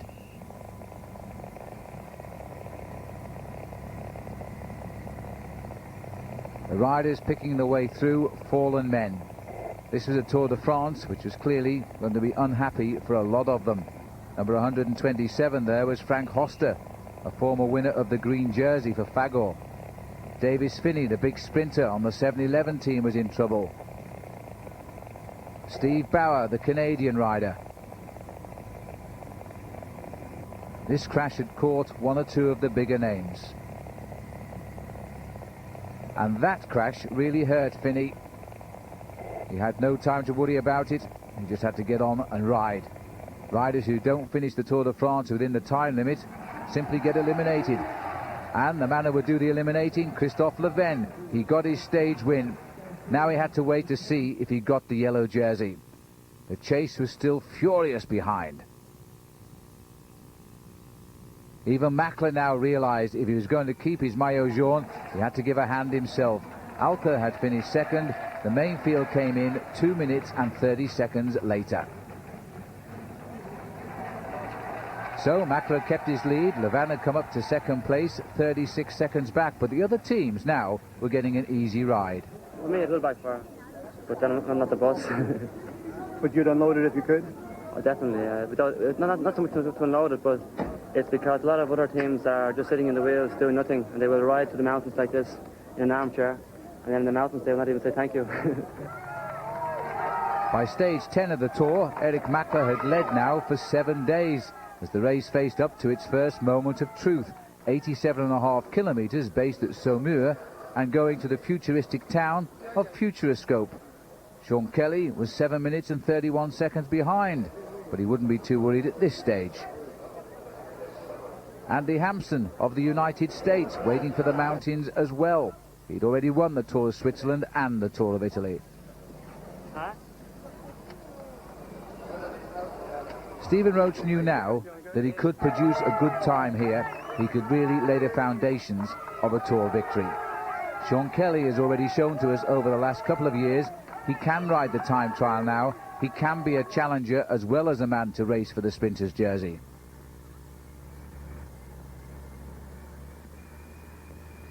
Roche, who had started the race down the list, lying now in 26th place overall, had a lot of riders to start behind him. The course itself was undulating, starting at 30 metres and climbing to over 135 metres before it went along the ripples of the department of the Vienne and dropping down towards the finish at 90 metres. It was a difficult route, just the sort of route, in fact, that suited Sean Kelly as he sped on his way.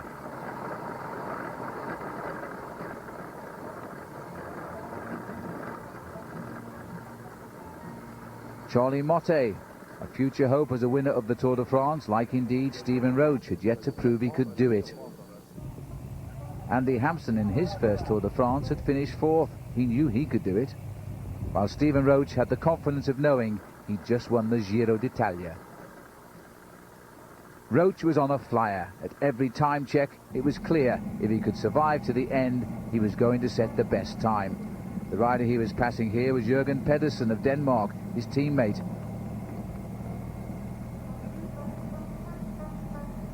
Charlie Motte, another great rider at the time trial, was running Roche very close indeed at the time checks.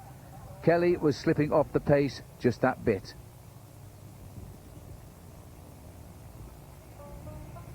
This is a full day's entertainment, the time trial, for the crowd, because the riders keep coming by you all day, building in crescendo as the top men come through last. One of the favourites, of course, is Charlie Motte, and the ride was coming out of those legs. Andy Hampson wasn't doing quite so well either.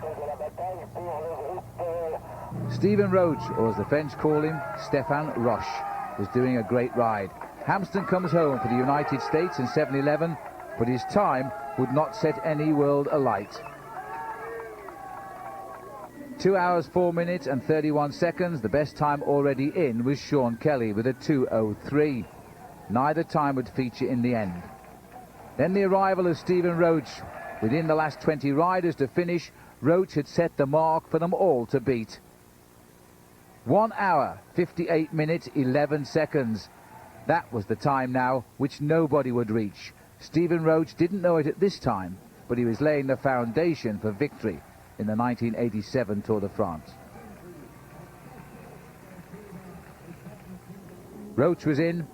Charlie Motte would finish second, 42 seconds slower. Jesper Skibby would be a surprise third for Denmark, 53 seconds back. Robert Miller did a good ride as well, finishing 11th, but conceding 2 minutes and 34 seconds to Roche. Miller was a climber, though. He could take time back in the Alps and the Pyrenees, which still lay ahead, and Stephen Roche knew it.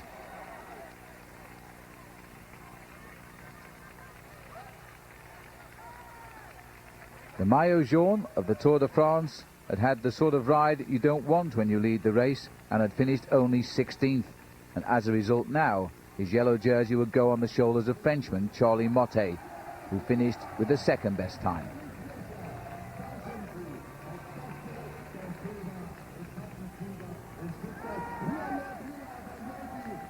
So what Christophe Leven couldn't do, his teammate Charlie Motte succeeded. He claimed the Maillot Jaune in the Tour de France, and the race had only been going 11 days. Stephen Roche had climbed up dramatically to 6th now, 3 minutes 23 seconds back. Alcala still hovered.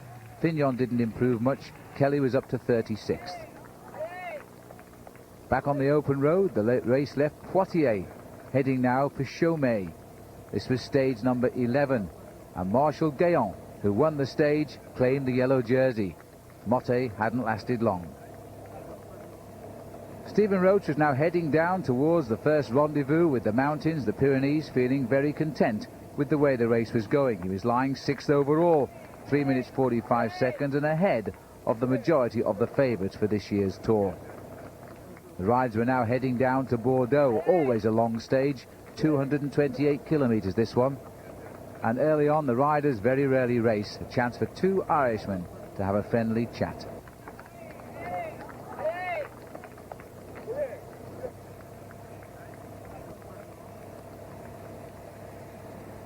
It's always a long, hot stage when you dive south of Bordeaux, and the greatest wine region in the world, and the riders tend to always take time out, but not when you have a problem. Sean Kelly, an innocent enough fall at the back of the field, his collarbone was broken. Sean Kelly was out of this year's Tour de France.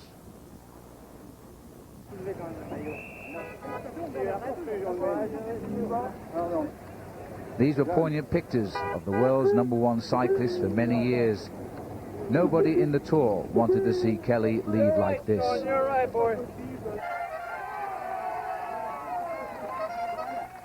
The stage itself was won by the American Davis Phinney, but it did nothing to alter the overall situation. Gaillon and Motte still maintained their top 2 positions.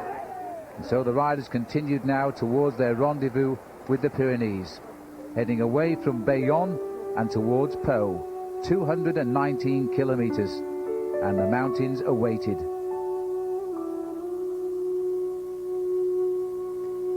Andy Hampson of the United States was in a rush. He loved the mountains. So too did the leader of the King of the Mountains, Raul Alcala. Stephen Roche had no fears either. He'd proved his worth in the time trial.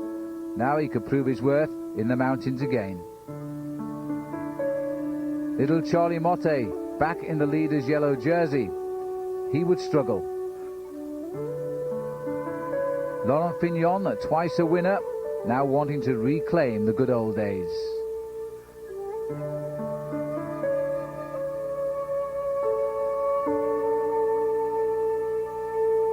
And Lucho Herrera, as always, he'd lost a lot of time on the flat stages, but now he was in his back garden.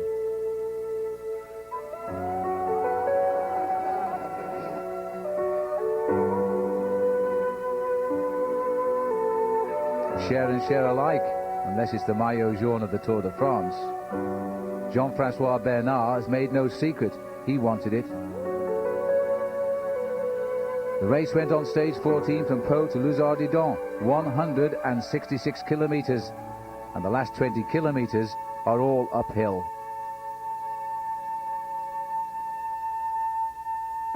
The race leaving Pau and climbing over the Col de Marie Blanc, onto the next climb, the Col d'Aubisque, and then onto the Col des Bordères, and finally onto the Luzardidon climb itself. The Col d'Aubisque takes the riders to 5,600 feet.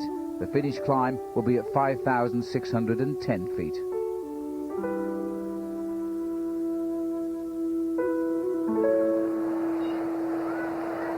And while the favourites watched themselves, a favoured man broke away. The only Norwegian in the race, Dag Otto Lauritsen, a former paratrooper who once broke his leg so badly they said he would never walk again. To prove them wrong, he's about to win this big stage of the Tour de France. Laurent Fignon, 8 minutes and 44 seconds behind, needed big time now. Andy Hampson, he was happy in the thought his teammate was ahead. Stephen Roche, with the favourites all around him, had no reason yet to attack. And so the scene was set at the top of the mountain. Sidi Claverola of France was trying to make an impression and win the King of the Mountains competition as he came over the top of the Col d'Aubisque. Teun van Vliet of the Netherlands wasn't so far behind. The Col d'Aubisque arriving in the route some 76 kilometres from the finish. A real chance now to break the field up. Dag Otto Lauritsen was now joined by a group of riders. Lucho Herrera was there. Number 121 was Pedro Munoz of the Fagor team, a team which Stephen Roche used to race for. And just in front of him there, Charlie Motte, number 68.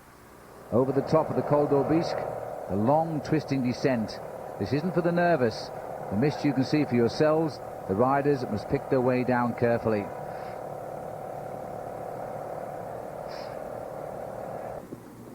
The big names had watched each other through the Pyrenees.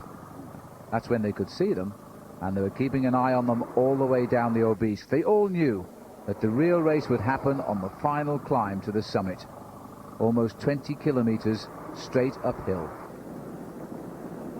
This is the scene of Roche's only stage triumph until he won the time trial stage in 1987 in the Tour de France, his very first triumph on the Col d'Aubisque.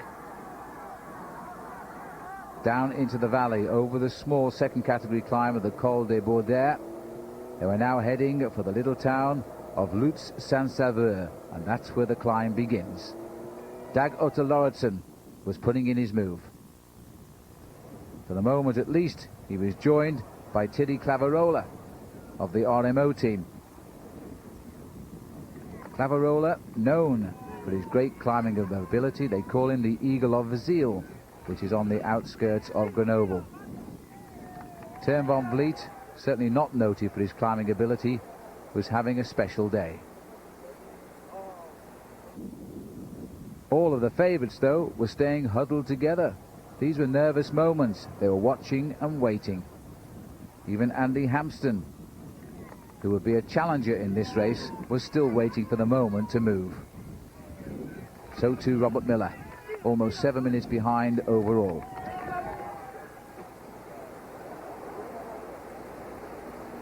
But the pressure of the big climbers slowly but surely dismissed many of the big bunch. Dag Otto Lauritsen himself now was beginning to put himself into a springboard position. He'd come up to Teun van Vliet, who could really not lift the pace much more, although one big final effort brought him back up to Dag Otto. Andy Hampsten, who would one day win the famous mountain climb to Alpe d'Huez, was noted as a great climber. He was a danger man. He was climbing alongside Lucio Herrera, Robert Miller. These were the men who could climb mountains like angels in 1987. And even number 98-91 here, Pablo Wilches of Colombia, he was another. But they couldn't catch on this day Dag Otto Lauritsen, who won the greatest and only stage of the Tour de France as far as he was concerned, without doubt the best win of his career. The Norwegian had finished 7 seconds ahead of Lucio Herrera. Hampsten had taken third. The changes were there for all to see now. Motte, Bernard, Roche, Zimmerman, Alcala up into 8th. They were all moving up the overall classification, because we are now midway through the race. And leaving the mountains behind us, the heavens opened on the road to Blagnac, the 15th stage from Tarbes, 164 kilometers. This was torrential rain. The roads will become flooded, and the riders still continued to race through it. Fraught with danger, the riders put on a great show. This was the greatest race in the world, the Tour de France. But for the men thinking long term, they certainly wanted to keep their noses clean. At the time, Alan Piper, the comical Australian, said they were up to their axles in bleep bleep because the sewers had burst.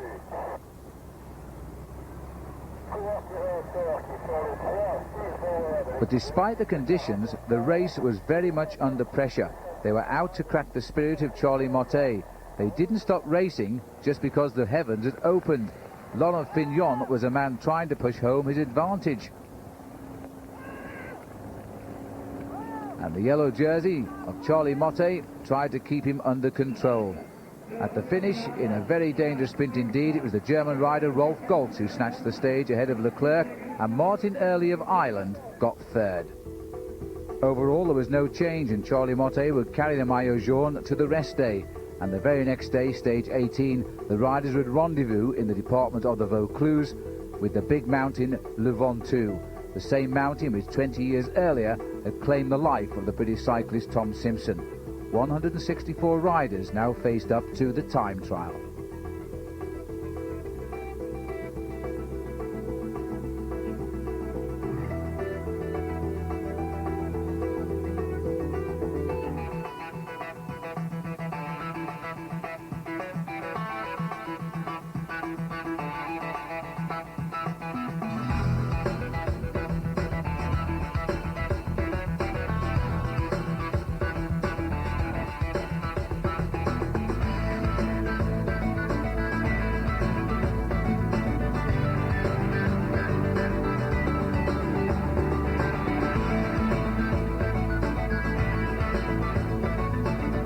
Stephen Roche knew he had to do a good ride to match the one he'd done in the previous time trial at Futuroscope. He knew the crowd would be on his side.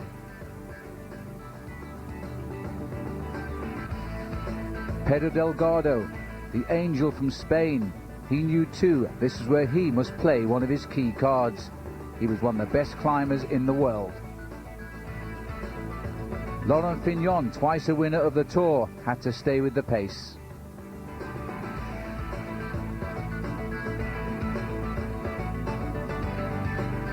Which is what he was failing to do. The Colombian rider Fabio Parra was in with 1 hour and 21 minutes. Laurent Fignon was conceding more than 7 here.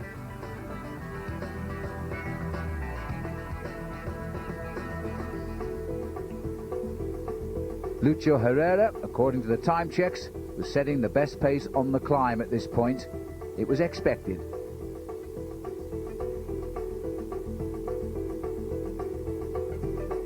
And Pedro Delgado wasn't far behind him either. They were neck and neck.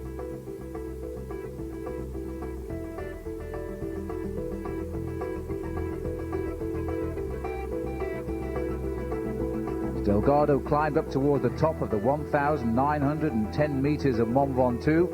He was going to run the best time at the finish. Herrera very close indeed. The Tour de France head of the general classification was beginning to get a little bit tight. And this man here, who once won a Porsche from his sponsor when he promised a good ride in the Tour de France, was now heading up the mountain. Jean-Francois Bernard was doing this for France and for himself. Herrera's time was surviving so far. 1 hour, 21 minutes and 23 seconds. Stephen Roche was living with them, but only just. Already the time had gone by of Herrera. Roche wasn't going to win this climb.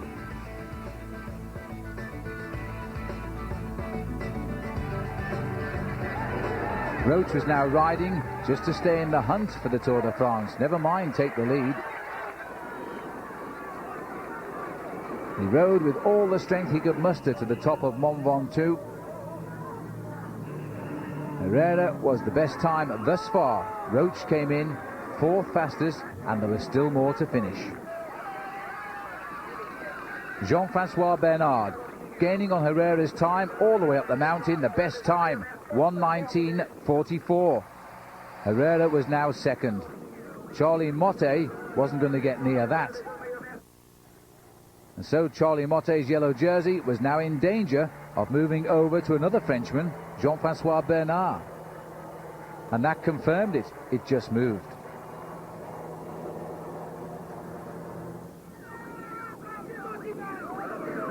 So the overall situation did change. Jean-Francois had taken the lead. He'd now been pedalling just short of 80 hours to get the maillot jaune. Roche was up to 2nd place and Motte was 3rd.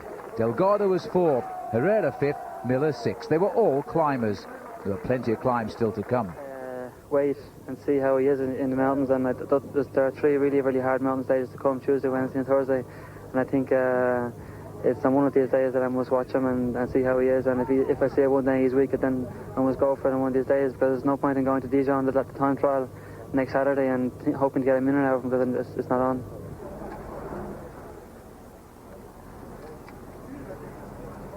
So Jean-Francois Bernard had taken over the maillot jaune.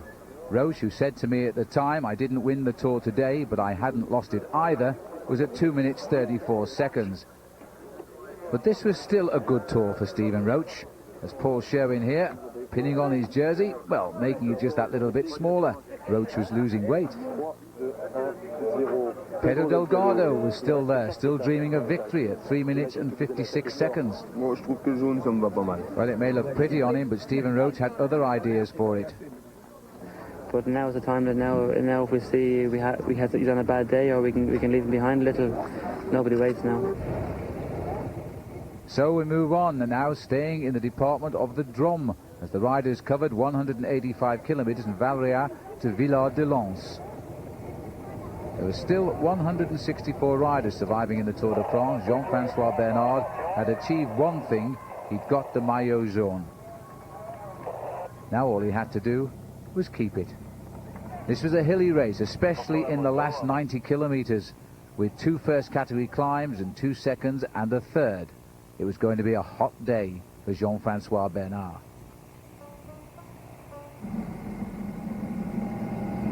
The pressure was on right from the start, although Jean-Francois Bernard's team tried to keep it under control. All was going according to plan for the number 1 rider as he pedalled along now, thinking just of holding this race together as long as he possibly can.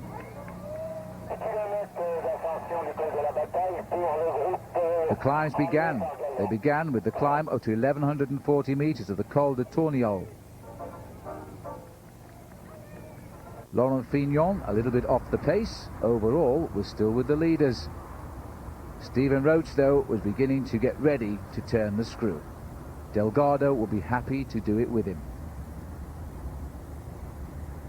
Marc Madiot, the champion of France. Delgado was the man to launch the attack. He wasn't waiting any longer. This was his terrain, the mountains he loved. And trouble for Jean-Francois Bernard. A jammed chain, the yellow jersey was stopped by the roadside. Everybody was looking and wondering where he was. The fact was, they wouldn't see him again till the finish. And when they did, he wouldn't need that yellow jersey. It was a diabolical service for Jean-Francois Bernard. He was in all sorts of trouble and now a long way behind. As the riders began the last climb before the descent to the finish, it was a race between Pedro Delgado and Stephen Roche. It was becoming a one-on-one battle, while further down the mountain, Jean-Francois Bernard must have wondered what was happening.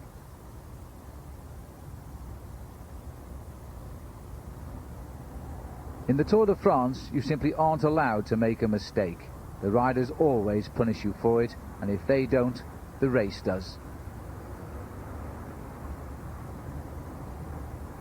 With broken morale, Jean-Francois Bernard was now behind the race, while up front Eddie Schapers, the great friend of Stephen Roche, the man who'd helped him in the Giro d'Italia, was also on the climb.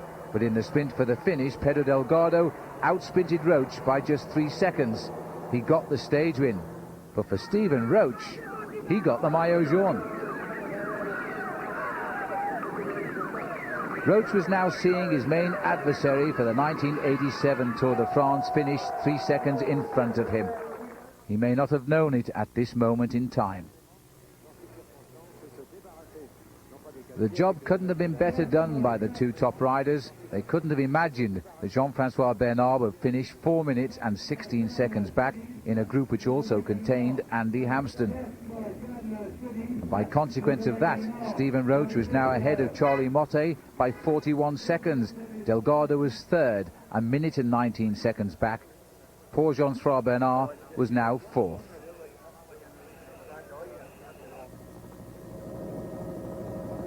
Stage 20, the riders now looking straight down the valley here of the Isère as they face up to 201 kilometres, taking them from Villard de Lans down to Alpe d'Huez, the mountain on the right which carries them up to 1,880 metres. But on the way, they would also climb the viciously hard Col du Coq, and there's plenty more of other little hills as well. Stephen Roche knew he would have a tough day to defend that yellow jersey, especially from Pedro Delgado. This man was popular in Spain, popular in France, and he wanted the yellow jersey.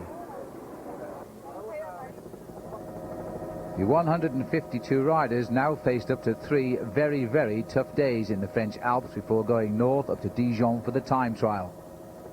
Pedro Delgado knew he had to get the lead, and he had to be well ahead of Stephen Roche, otherwise he would surely lose this tour in the time trial at Dijon. So he must attack. The first 30 kilometres of the stage, taking them down to the town of Verep, are all downhill. But after that, you start climbing steadily until you reach the finishing line. It was a typically warm day in France in the height of July. The weather to suit Delgado or Roche.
So far, nobody had attacked. The climbers were watching each other. They knew the battle must come soon, surely, between Stephen Roche and Pedro Delgado. They weren't counting on an attack by Federico Echavé of the BH team. He wasn't going to affect the overall lead at the moment, and he built up a big lead of 8 minutes and 15 seconds over the group Maillot Jaune, the group Stephen Roche. The big boys were waiting for their chance to attack. Echavé was simply the pawn, hunting for a car and £1,500 of prize money. Lucho Herrera was still the leader in the King of the Mountains, and that would make him a big hero back home in Bogota. Delgado at this point wasn't looking like a man frisky enough to attack.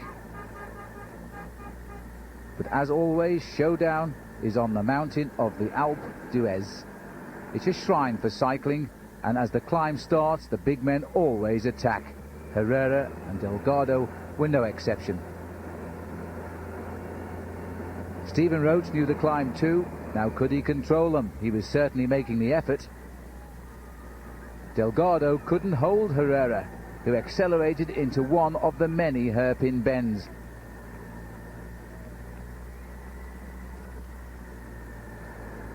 There was no sign of Charlie Motte, who was only 41 seconds behind Stephen Roche. He was now losing that for sure.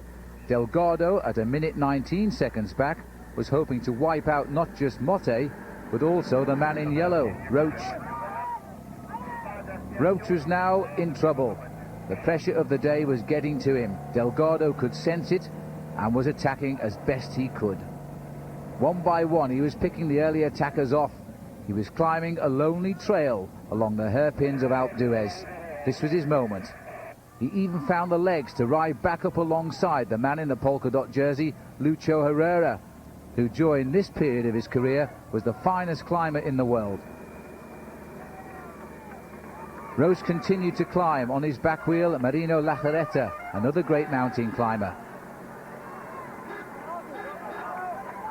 Like a piece of discarded string lying on the mountain, there was thousands of people on the hairpin bends to cheer the man to the top.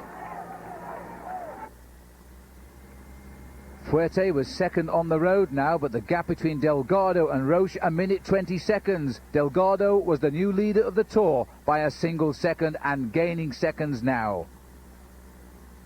He wouldn't know he'd done enough to take the Maillot Jaune, but remember, he needed at least 2 minutes to win this Tour on Stephen Roche. He couldn't face up to the time trial with less than that in hand, and he knew it. He continued to climb to make progress, still picking off those early escapers who were now sold.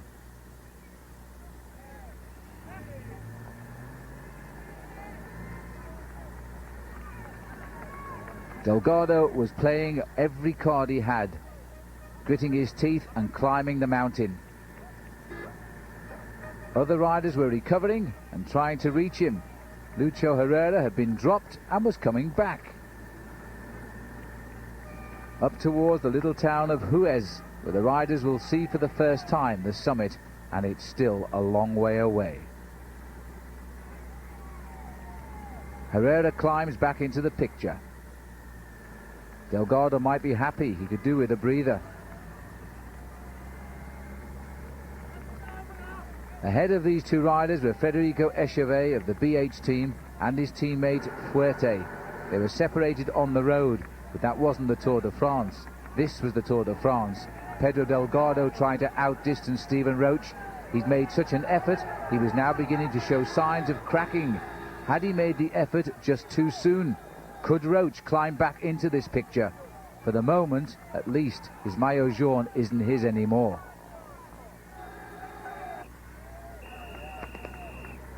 On a mountain this long, even for a climber, the body does strange things. You feel good, you feel bad, you feel good again. And as the top came closer, Delgado once more was feeling good.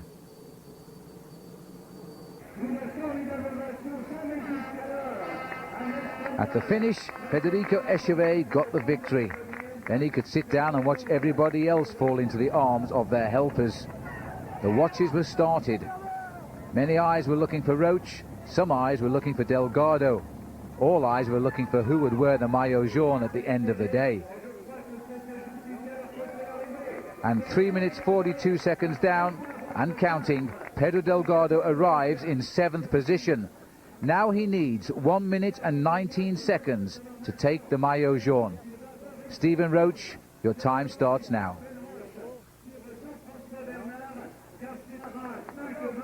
It's a long way up to the summit of Alpe d'Huez, and when it comes, it's such a relief. But for Stephen Roche, it wasn't quick enough.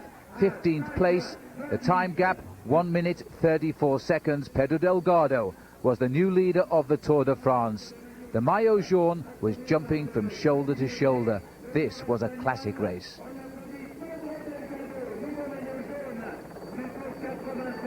From Jean-Francois Bernard to Stephen Roche to Pedro Delgado, just who would win this Tour? There is still 2 more days in the mountains as well. The limit, I can't do it anymore. 27 is the limit.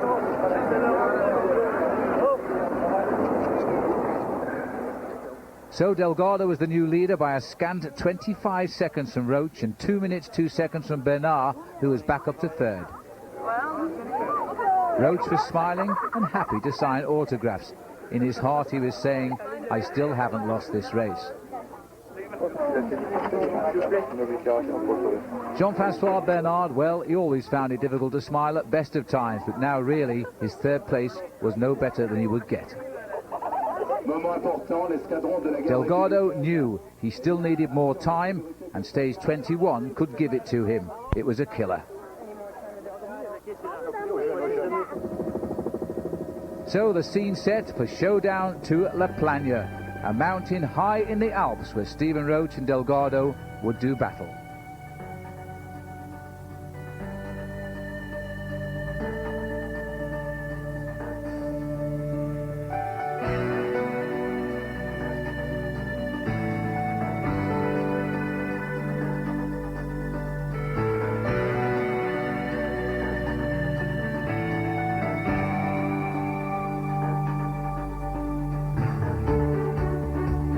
The mountains would start almost immediately from Bourg-d'Oisans, climbing via the Col du Lotteret to the top of the Col de Galibier, 2,640 meters.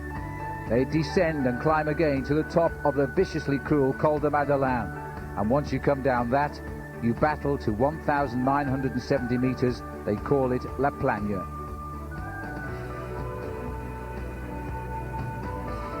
The scene was set, the mountains were ready, the actors were there too.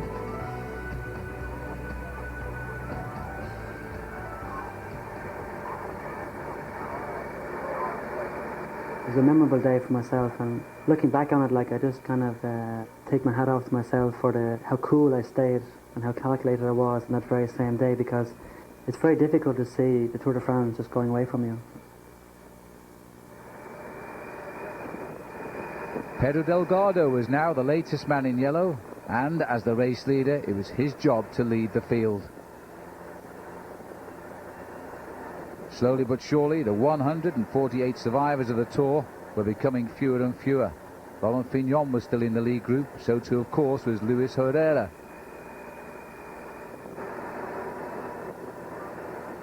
On the Col de Galibier, always a fast climb, the top riders stayed more or less together.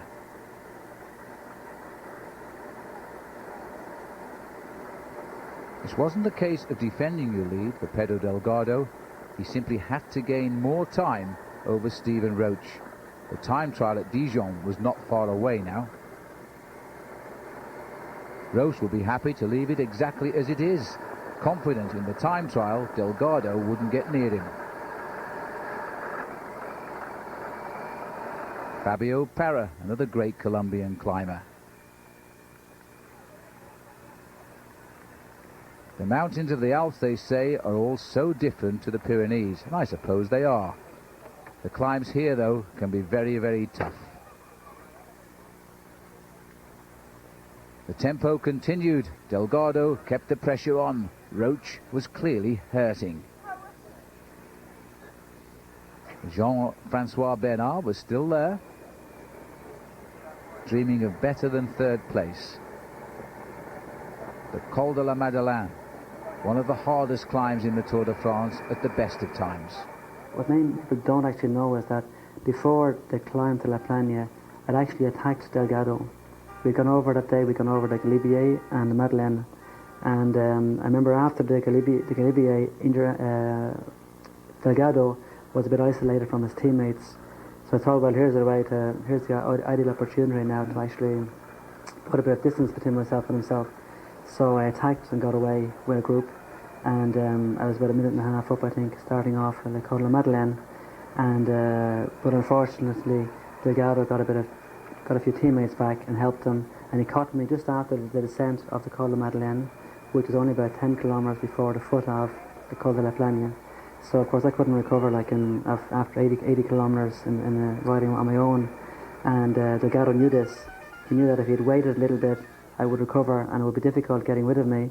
So he thought, well, if I go straight away, well, he'd be in difficulty. So he didn't make any mistakes. He attacked and I was in difficulty. But I knew that if I try and going with him, I won't last to the top. So I said, okay, let him go. So the pace was hotting up now. Some 15 kilometres to the finish. It all uphill. Delgado had recovered from the attack by Stephen Roche, but now he had to attack him. Lucho Herrera wanted perhaps just to win the stage. Stephen Roche is paying close attention now to the whereabouts of the Maillot Jaune. Jean-Francois Bernard was finding the place just that little bit too hot. By the end of the day, he would lose another 3 minutes. Two riders have broken clear, Laurent Fignon and Anselmo Fuerte. They gambled that nobody would be interested in them. Everybody was watching Delgado.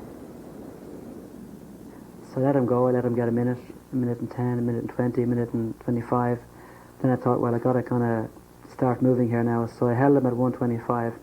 And I always remember like how calculated I was and how cool I was. I just let him there. I plodded along, keeping him at the same 120, 130. And I thought, well, what I'll do is now I'll leave him there at 120. And with 4 kilometres to go, I'll just give it everything. And that way, he'll think he's 1 minute 20 up. So we say 120 up plus the 1 minute he already has in hand is 220. Coming into the final time trial with 2 minutes 20 in hand, Roche won't beat me. So he would have been happy with that. So I thought, well, I'll let him think that. And then with 4 kilometres to go, then I'll give it everything. So it means that in the last 4 kilometres, he'd only have maybe 1, maybe 2 time checks. So, and by the time he actually gets them, he'd be too late to the finish. So, and I'd be coming back at him very, very fast. This is dramatic stuff now. Pedro Delgado had gained more than 2 minutes, but he was now losing that gain. Martin Ramirez, well, Delgado had caught him, but Ramirez was hanging on. That wasn't a good sign. Delgado was getting tired. Stephen Roche continued to come up the mountain, keeping a steady tempo and calculating his finishing time. He was doing just enough. Delgado, already in the leader's yellow jersey, wouldn't know that Roche was actually catching him up. The gap was now down to just 24 seconds between the two top riders. At one stage, it had been in excess of 2 minutes. Roche continued to suffer. The man had won the Tour of Italy, could now see himself winning the Tour de France, but he had to get to the top of La Plagne with enough time in hand to take the lead in the final time trial. He was doing it, an incredible tempo. Roche was racing himself into total exhaustion. The French television had 2 cameras. They had 1 camera on Laurent Fignon and 1 camera on Delgado. So there was no camera left for myself, so nobody knew where I was. Everyone knew I was behind Delgado, so for all the journalists, they thought, well, the tour is over. C'est fini. Because Roche is behind. Roche will never be able to get back this time in the time trial. Delgado was in defiant mood. It was now up to a minute. With about 4 kilometres to go, I got a time check where he was 1 minute 15 seconds. And I just kind of went into overdrive, and I was just like a man possessed. I don't know where I got the strength from that day. I just became a different man in the last 4 kilometres. All the energy that I've been storing up, going up that hill, just keeping Delgado at 1 minute 20 seconds, just exploded. And for those last 4 kilometres, I was just possessed. I didn't know where Delgado was. I just said, what I want to do is get as close to him as I can before the stopwatch stops in the line, and then see what happens. Ramirez had been dropped by Delgado and replaced by Fabio Parra. Delgado now had a very good pacemaker. Fignon and Fuerte were fighting a private battle. They were approximately 40 seconds ahead of the next two on the road and over a minute and a half ahead of Stephen Roche. Parra decided he would go alone to take third place. Delgado was definitely tiring. Would his time gap be big enough at the finish to win the Tour de France? Because that's what it meant. 1 kilometre to go for Pedro Delgado. He had tried, he had the gap of over 2 minutes, he'd yo-yoed, and now he was hanging in, and that was about the word. At the top of the mountain, Laurent Fignon was winning the stage for France ahead of Anselmo Fuerte of Spain. Here is the start of the drama of today's stage of the Tour de France. Again, Pedro Delgado has slipped Stephen Roche on the climb. But remember, at one point he had a minute and a half. And just who is that rider coming up behind? Because that looks like Roche. That looks like Stephen Roche. It's Stephen Roche who's come over the line. He almost caught Pedro Delgado. I don't believe it. What a finish by Stephen Roche. We never knew he was that close. Stephen Roche has risen to the occasion so well. He almost caught Pedro Delgado on the line. Surely Paul Sherwood, Stephen Roche is now going to win this Tour de France. Well, what an incredible finish by Stephen there. Who could have imagined that coming up those last few kilometres he must have pulled everything out. He let Delgado go at the bottom. Delgado did the same thing yesterday. He attacked and cracked towards the top of the climb, and Stephen just paced himself and pulled him back incredibly over the last few kilometres of this climb. Fantastic ride there. Well, I've never ever in my life seen a reaction to a climb like that, and Roche has found strength he never knew he had. I only actually saw him. I got no time checks because I didn't want any, like. But I just saw him when I came around the last corner with about 300 yards to go. I just saw the cars and Delgado, and I was confused. I thought like I was coming back. It would have been maybe 30 seconds behind him, maybe, but I didn't think I would have been just 4 seconds behind him. And I was really, I was possessed. Delgado finished fourth, 57 seconds behind the leader. 4 seconds later, Roche was there. I was after making an incredible effort to get across the line, and everyone wanted to know where did he come from, and nobody wanted to help me off my bike. So like everyone just swarmed in on top of me, and I just fell over. And then I was bad. I remember because I was actually fell at the foot of the finishing podium, and there were spectators and everybody up on top of it, and journalists, of course. I was lying on the ground, and everyone was afraid to move me, and journalists were climbing up all over this kind of scaffolding. And the scaffolding was weighing. So the brilliant fight back by Stephen Roche. He should now have been second at 29 seconds, but a 10-second penalty for taking an illegal feed on the way put him 39 seconds back of Delgado. Even so, an exhausted Roche knew now he could win the Tour de France. His greatest asset was always his powers of recuperation. He had plenty of time to do that. Delgado knew now he wasn't going to win the Tour.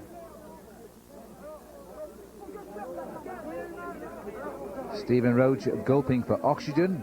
At least he got him out of giving all the interviews and a chance to make a quick escape in the ambulance. Delgado not looking exactly a happy man, pulling on the race leader's maillot jaune.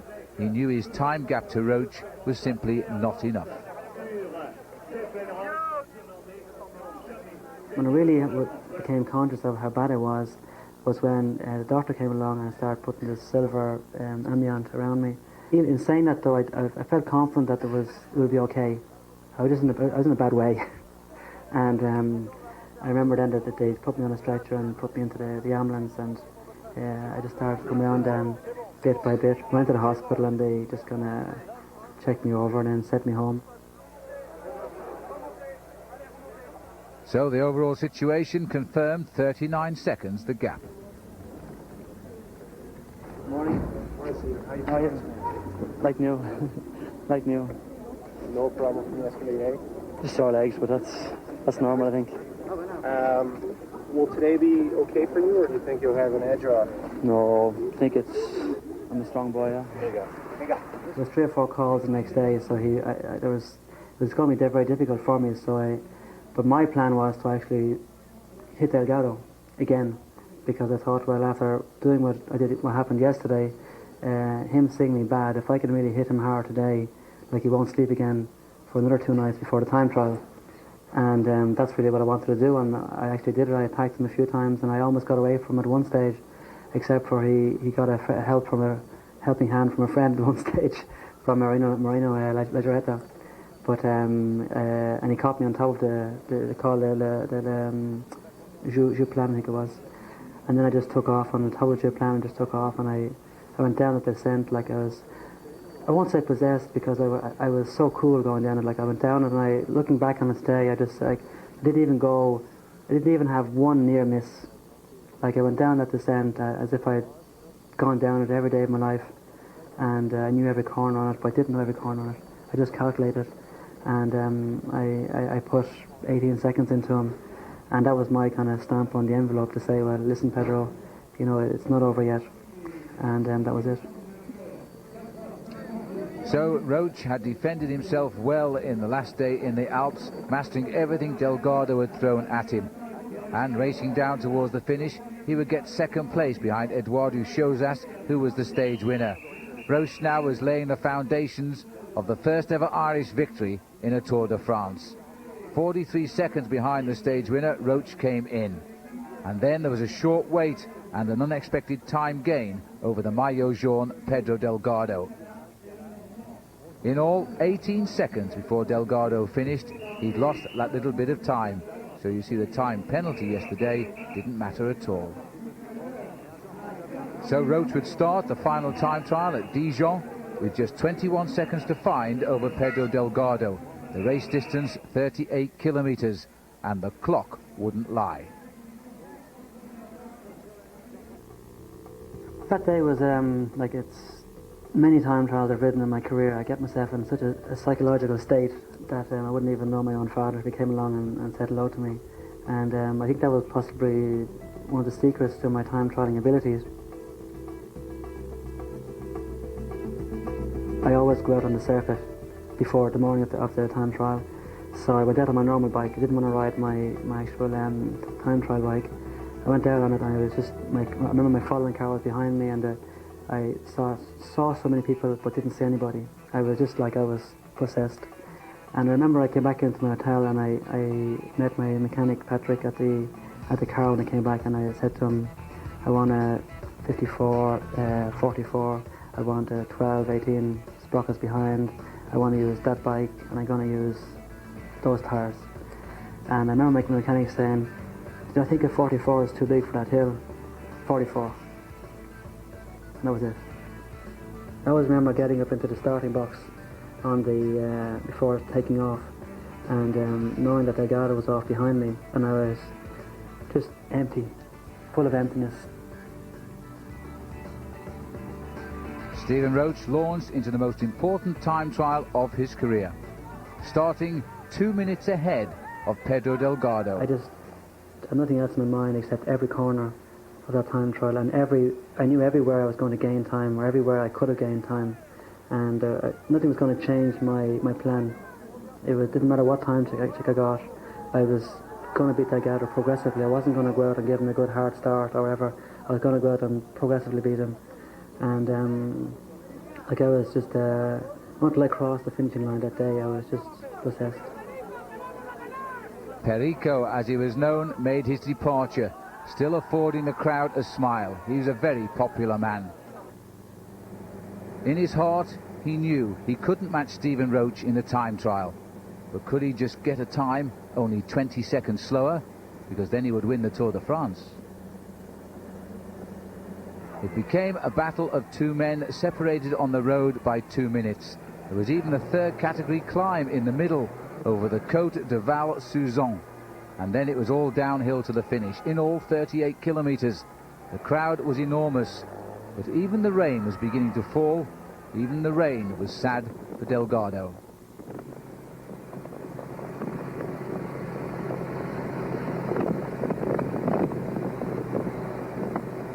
Roche now was indicating at all of the time checks he was pulling clear, but perhaps not by the big margins at this stage he'd expected. But there was time to build. Delgado was defiant. He liked his maillot jaune. He wanted to keep it.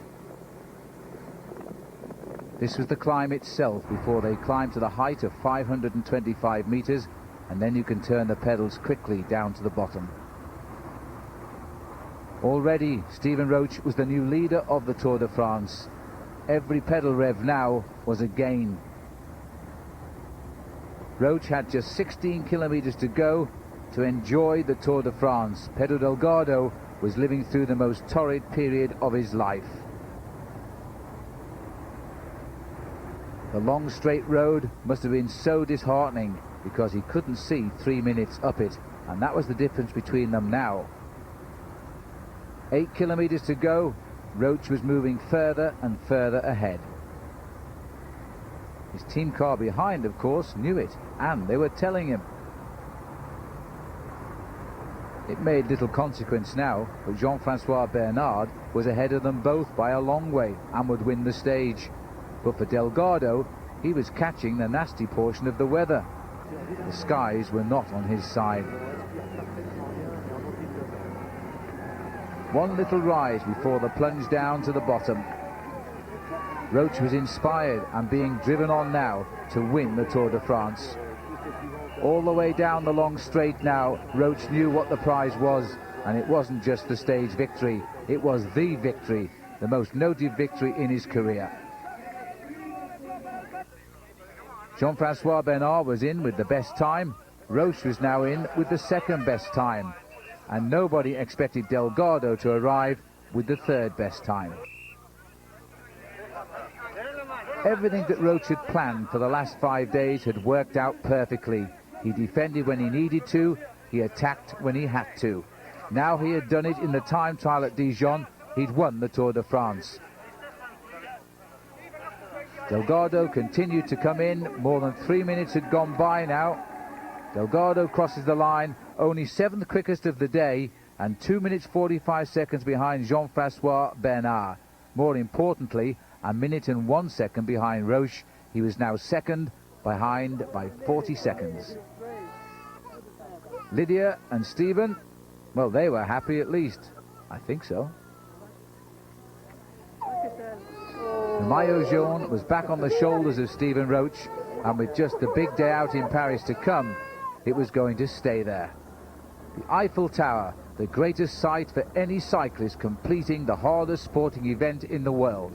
And for the first time in history, and this event has plenty of that, it started in 1903, an Irishman was coming home with the maillot jaune on his shoulders. And what a double. There aren't many people ever won the Tour of Italy and the Tour de France in the same year. The Champs-Élysées is always a lap of honour for the winner of the Tour de France. He's rarely attacked, and this was also the case. It's a chance for others to take a stage. And for Jeff Pierce of the United States, it was going to be a day he remembered well too. A third stage win for 7-Eleven after Davis Finney at Bordeaux and Dagoto Lauritsen at Les Ardennes. Jeff Pierce on the Champs-Élysées. The mass field comes over behind, and the winner of the Tour de France, Stephen Roche of Ireland. 1987 was certainly his year, and they'd all come to enjoy it with him.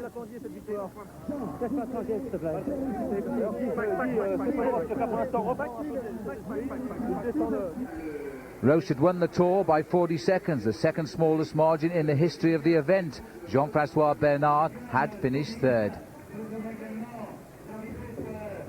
So Roche had it all to say.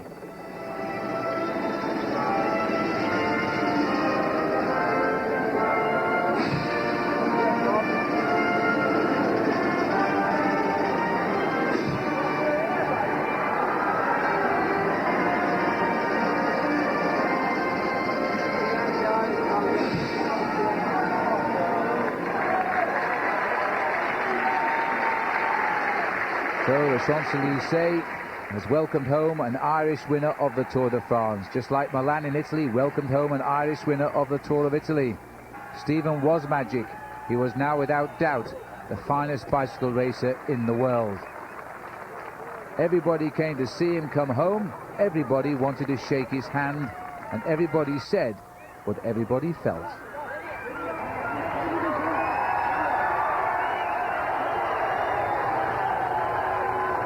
Roche had stopped Dublin, and I bet when he was a milkman, he never thought he'd do that. They turned out in the tens of thousands. He shook hands with people he never thought he'd stand in the same room as. So Stephen Roche became the first sportsman to be given the freemanship of the city of Dublin, and that says it all.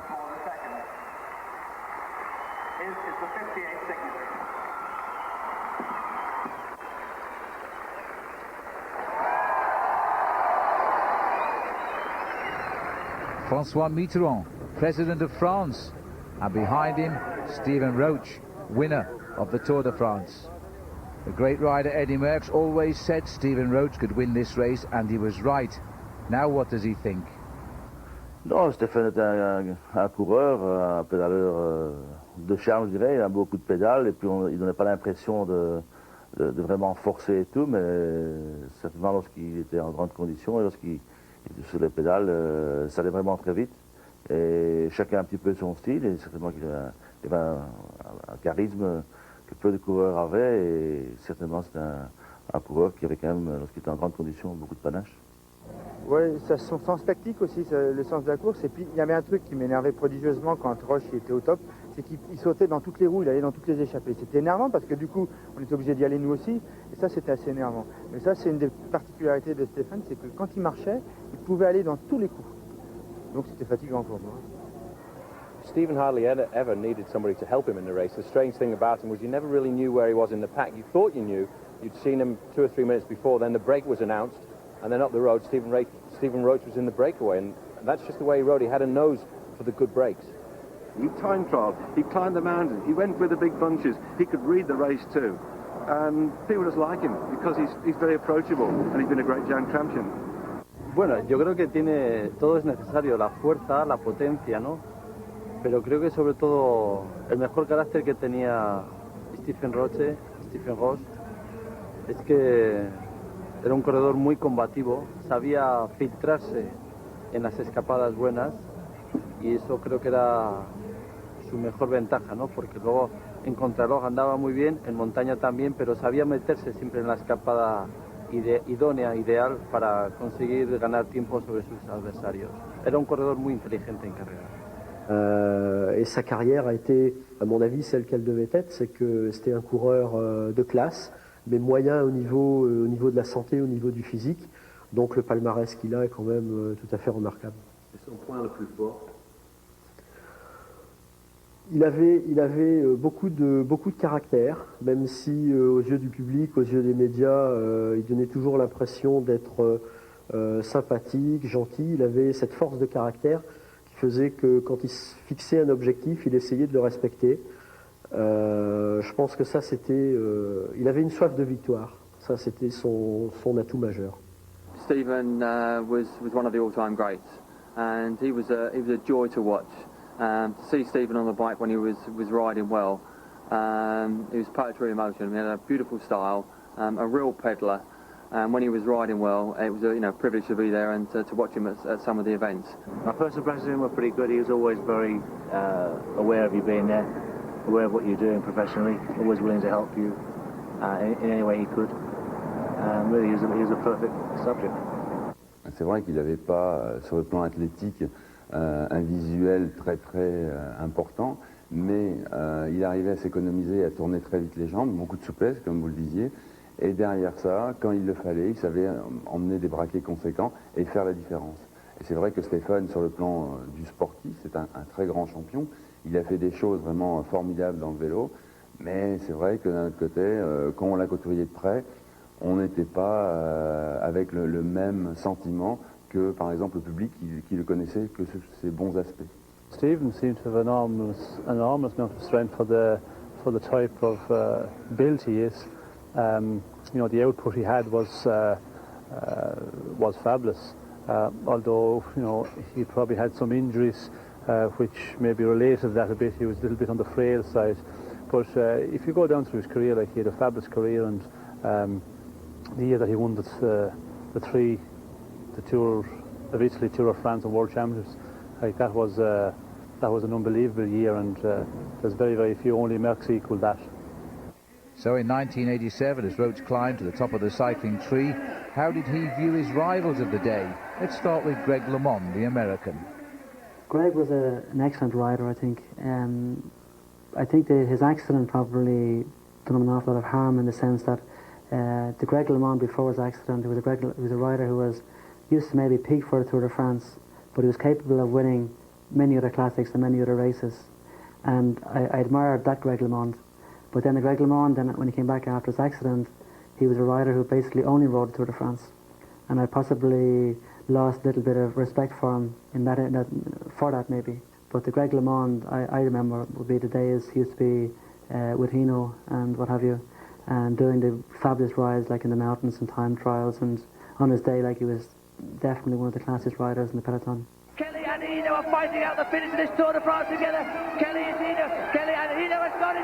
Bernard Hino has won the stage of the Tour de France, and that is absolutely incredible. Incredible character. Like, he used to bluff a lot. Like, when I got to know Hino later on, because I became one of the top tour rider myself, I got to know his good and his bad points, and when he was actually bluffing and when he wasn't bluffing. And like, he got so far on bluffing, but he used to bluff when he was bad, when he wasn't on a good day. But then if you really kind of put him to the test, he used to pull energy out of I don't know where, and he was just so strong. And new boy on the block as Roche was coming into retirement was the Spanish rider Miguel Indurain. What did he think of him? Of course, I have a lot of respect for the man himself. Like, nobody wins 5 Tour de France, especially in a row. And like, without taking anything away from the man or his achievements, I think he was lucky to have come along in an era where there were no time trial specialists, because he was playing in his own backyard on his own for a number of years, meaning he used to get mark-up time in time trials, and then just kind of sit back and let his team kind of ride along in the mountains and keep the gaps down, the main riders, and he'd take over then the final 5 kilometers maybe, and just kind of make sure everything was okay. So, but in years to come, we'll always remember Indurain for winning his 5 tours. Won't remember how he won them. But anybody that wins 1 Tour de France, I think, you don't win a Tour de France just like by getting on your bike and going out and winning it. You've got to have an incredible background behind you, and it takes an incredible amount of sacrifices on and off the bike. Indeed it does. Well, Stephen Roche was always noted for his sense of humour, and here the tables were turned on him.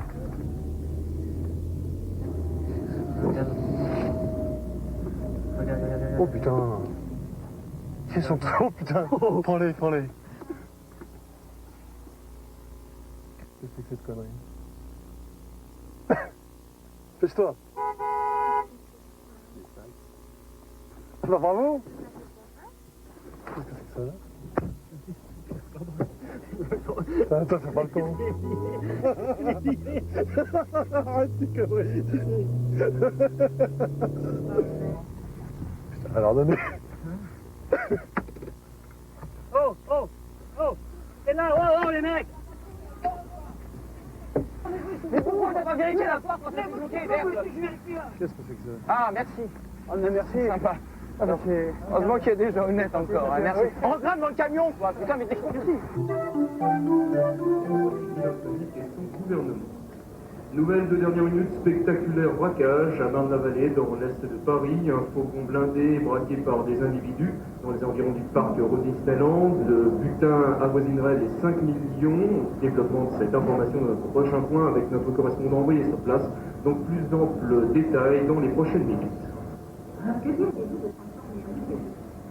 Et nous revenons tout de suite sur cet extraordinaire braquage dont nous parlions tout à l'heure. Point spécial en direct, Hervé Toutain, Marne-la-Vallée, les derniers renseignements. Oui, je suis de bleu et blanc de la même société. Et ce n'est pas tout, David. Selon les enquêteurs qui tiennent l'information d'un témoin oculaire, les 3 hommes auraient été complices. 2 hommes et une femme aperçus alors qu'ils remettaient des sacs d'argent à l'un des occupants du fourgon. Ces 3 personnes circulent à bord d'une son sac noir, immatriculé 93 en Seine-Saint-Denis. On a même leur signalement.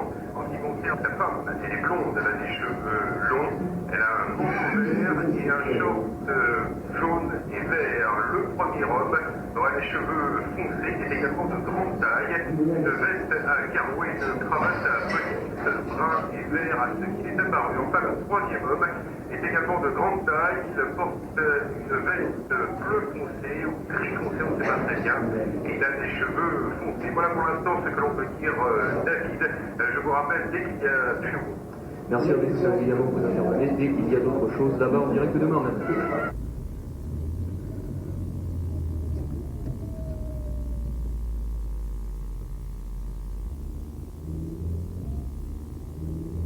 Lydia, pourquoi vous regardez, fait comme si rien n'était, mais... Ça commence à devenir... Hein? À ce moment-là, on va police et puis tu rentres, mais... Non, ouais, on va rester tout l'après-midi. Exactement, parce qu'il veut éviter, mais c'est pas la peine de faire gangster. Ouais, t'as raison. Hein? Oh putain. Comment je viens, Patrick? Attends, fais pas con. Vous pouvez nous aider parce qu'on est tombé en panne avec la batterie du camion. Qu'est-ce qu'on peut faire là? Bah si vous pouviez ouvrir le capot, ouais. Et puis on pourrait redémarrer avec les pinces là. Patrick, t'es con. Moi je suis arrière, je suis arrière, les mecs qui nous... Les gars, moi je suis arrière, Patrick. Moi je suis arrière, Patrick. Non, mais il va pas le... Patrick. Tiens, je vais avancer un peu. Ben attends, on a qu'à les rapprocher les canons. Mais oui, non, on peut pas, c'est toute la longueur. Attends. Attendez là, bougez pas. Heureusement que je fais pas marche arrière, je veux dire. Heureusement que je fais pas marche arrière. Désarmez-les là, vous les désarmez là. C'est bon monsieur, c'est bon, vous n'inquiétez pas. Madame, vous allez avec monsieur s'il vous plaît. Hein? Ok. Patrick Chen, télévision. Oui David, nous sommes à Magny-le-Hongre, été réalisé il y a très peu de temps. Nous, attendez. C'est comme là. Ouais. Nous, on a un sac. On enlève les sacs, on croit que c'est des messieurs, c'est normal. Patrick avec moi, on prend les sacs, on l'amène, on donne au mec, ce mec-là, on les donne. C'est là que vous deviez faire l'échange avec les billets. Prends pas pour un imbécile, là. Je vais vous expliquer comment ça passe. Je ne parlais pas de billets. Interrogé par les gendarmes. Et parmi eux, et c'est là le rebondissement de cette affaire, il y a Stephen Roche, le célèbre champion cycliste. Stephen Roche, dont on sait qu'il avait des problèmes pour monter une équipe pour le prochain Tour de France, et qui aurait donc, ça reste encore à prouver, qui aurait donc monté cette affaire pour pouvoir monter cette équipe, pour pouvoir la financer. C'est grave, ce qu'il dit lui, hein. Vous avez entendu ce qu'il dit lui? Stephen Roche, qui s'approche de moi, mais qui est assez menaçant. Stephen Roche, non, laissez, nous sommes en direct. Non, pas le téléphone, nous sommes en direct.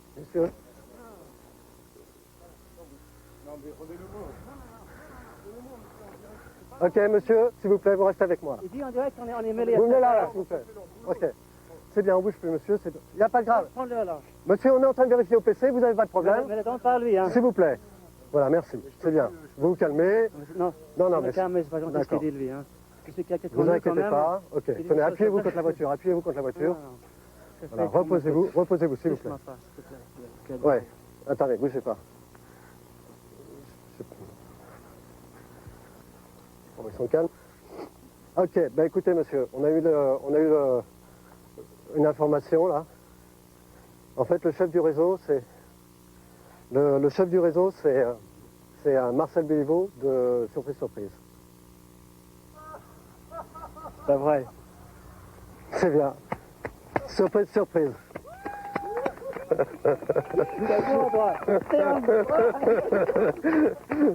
Monsieur.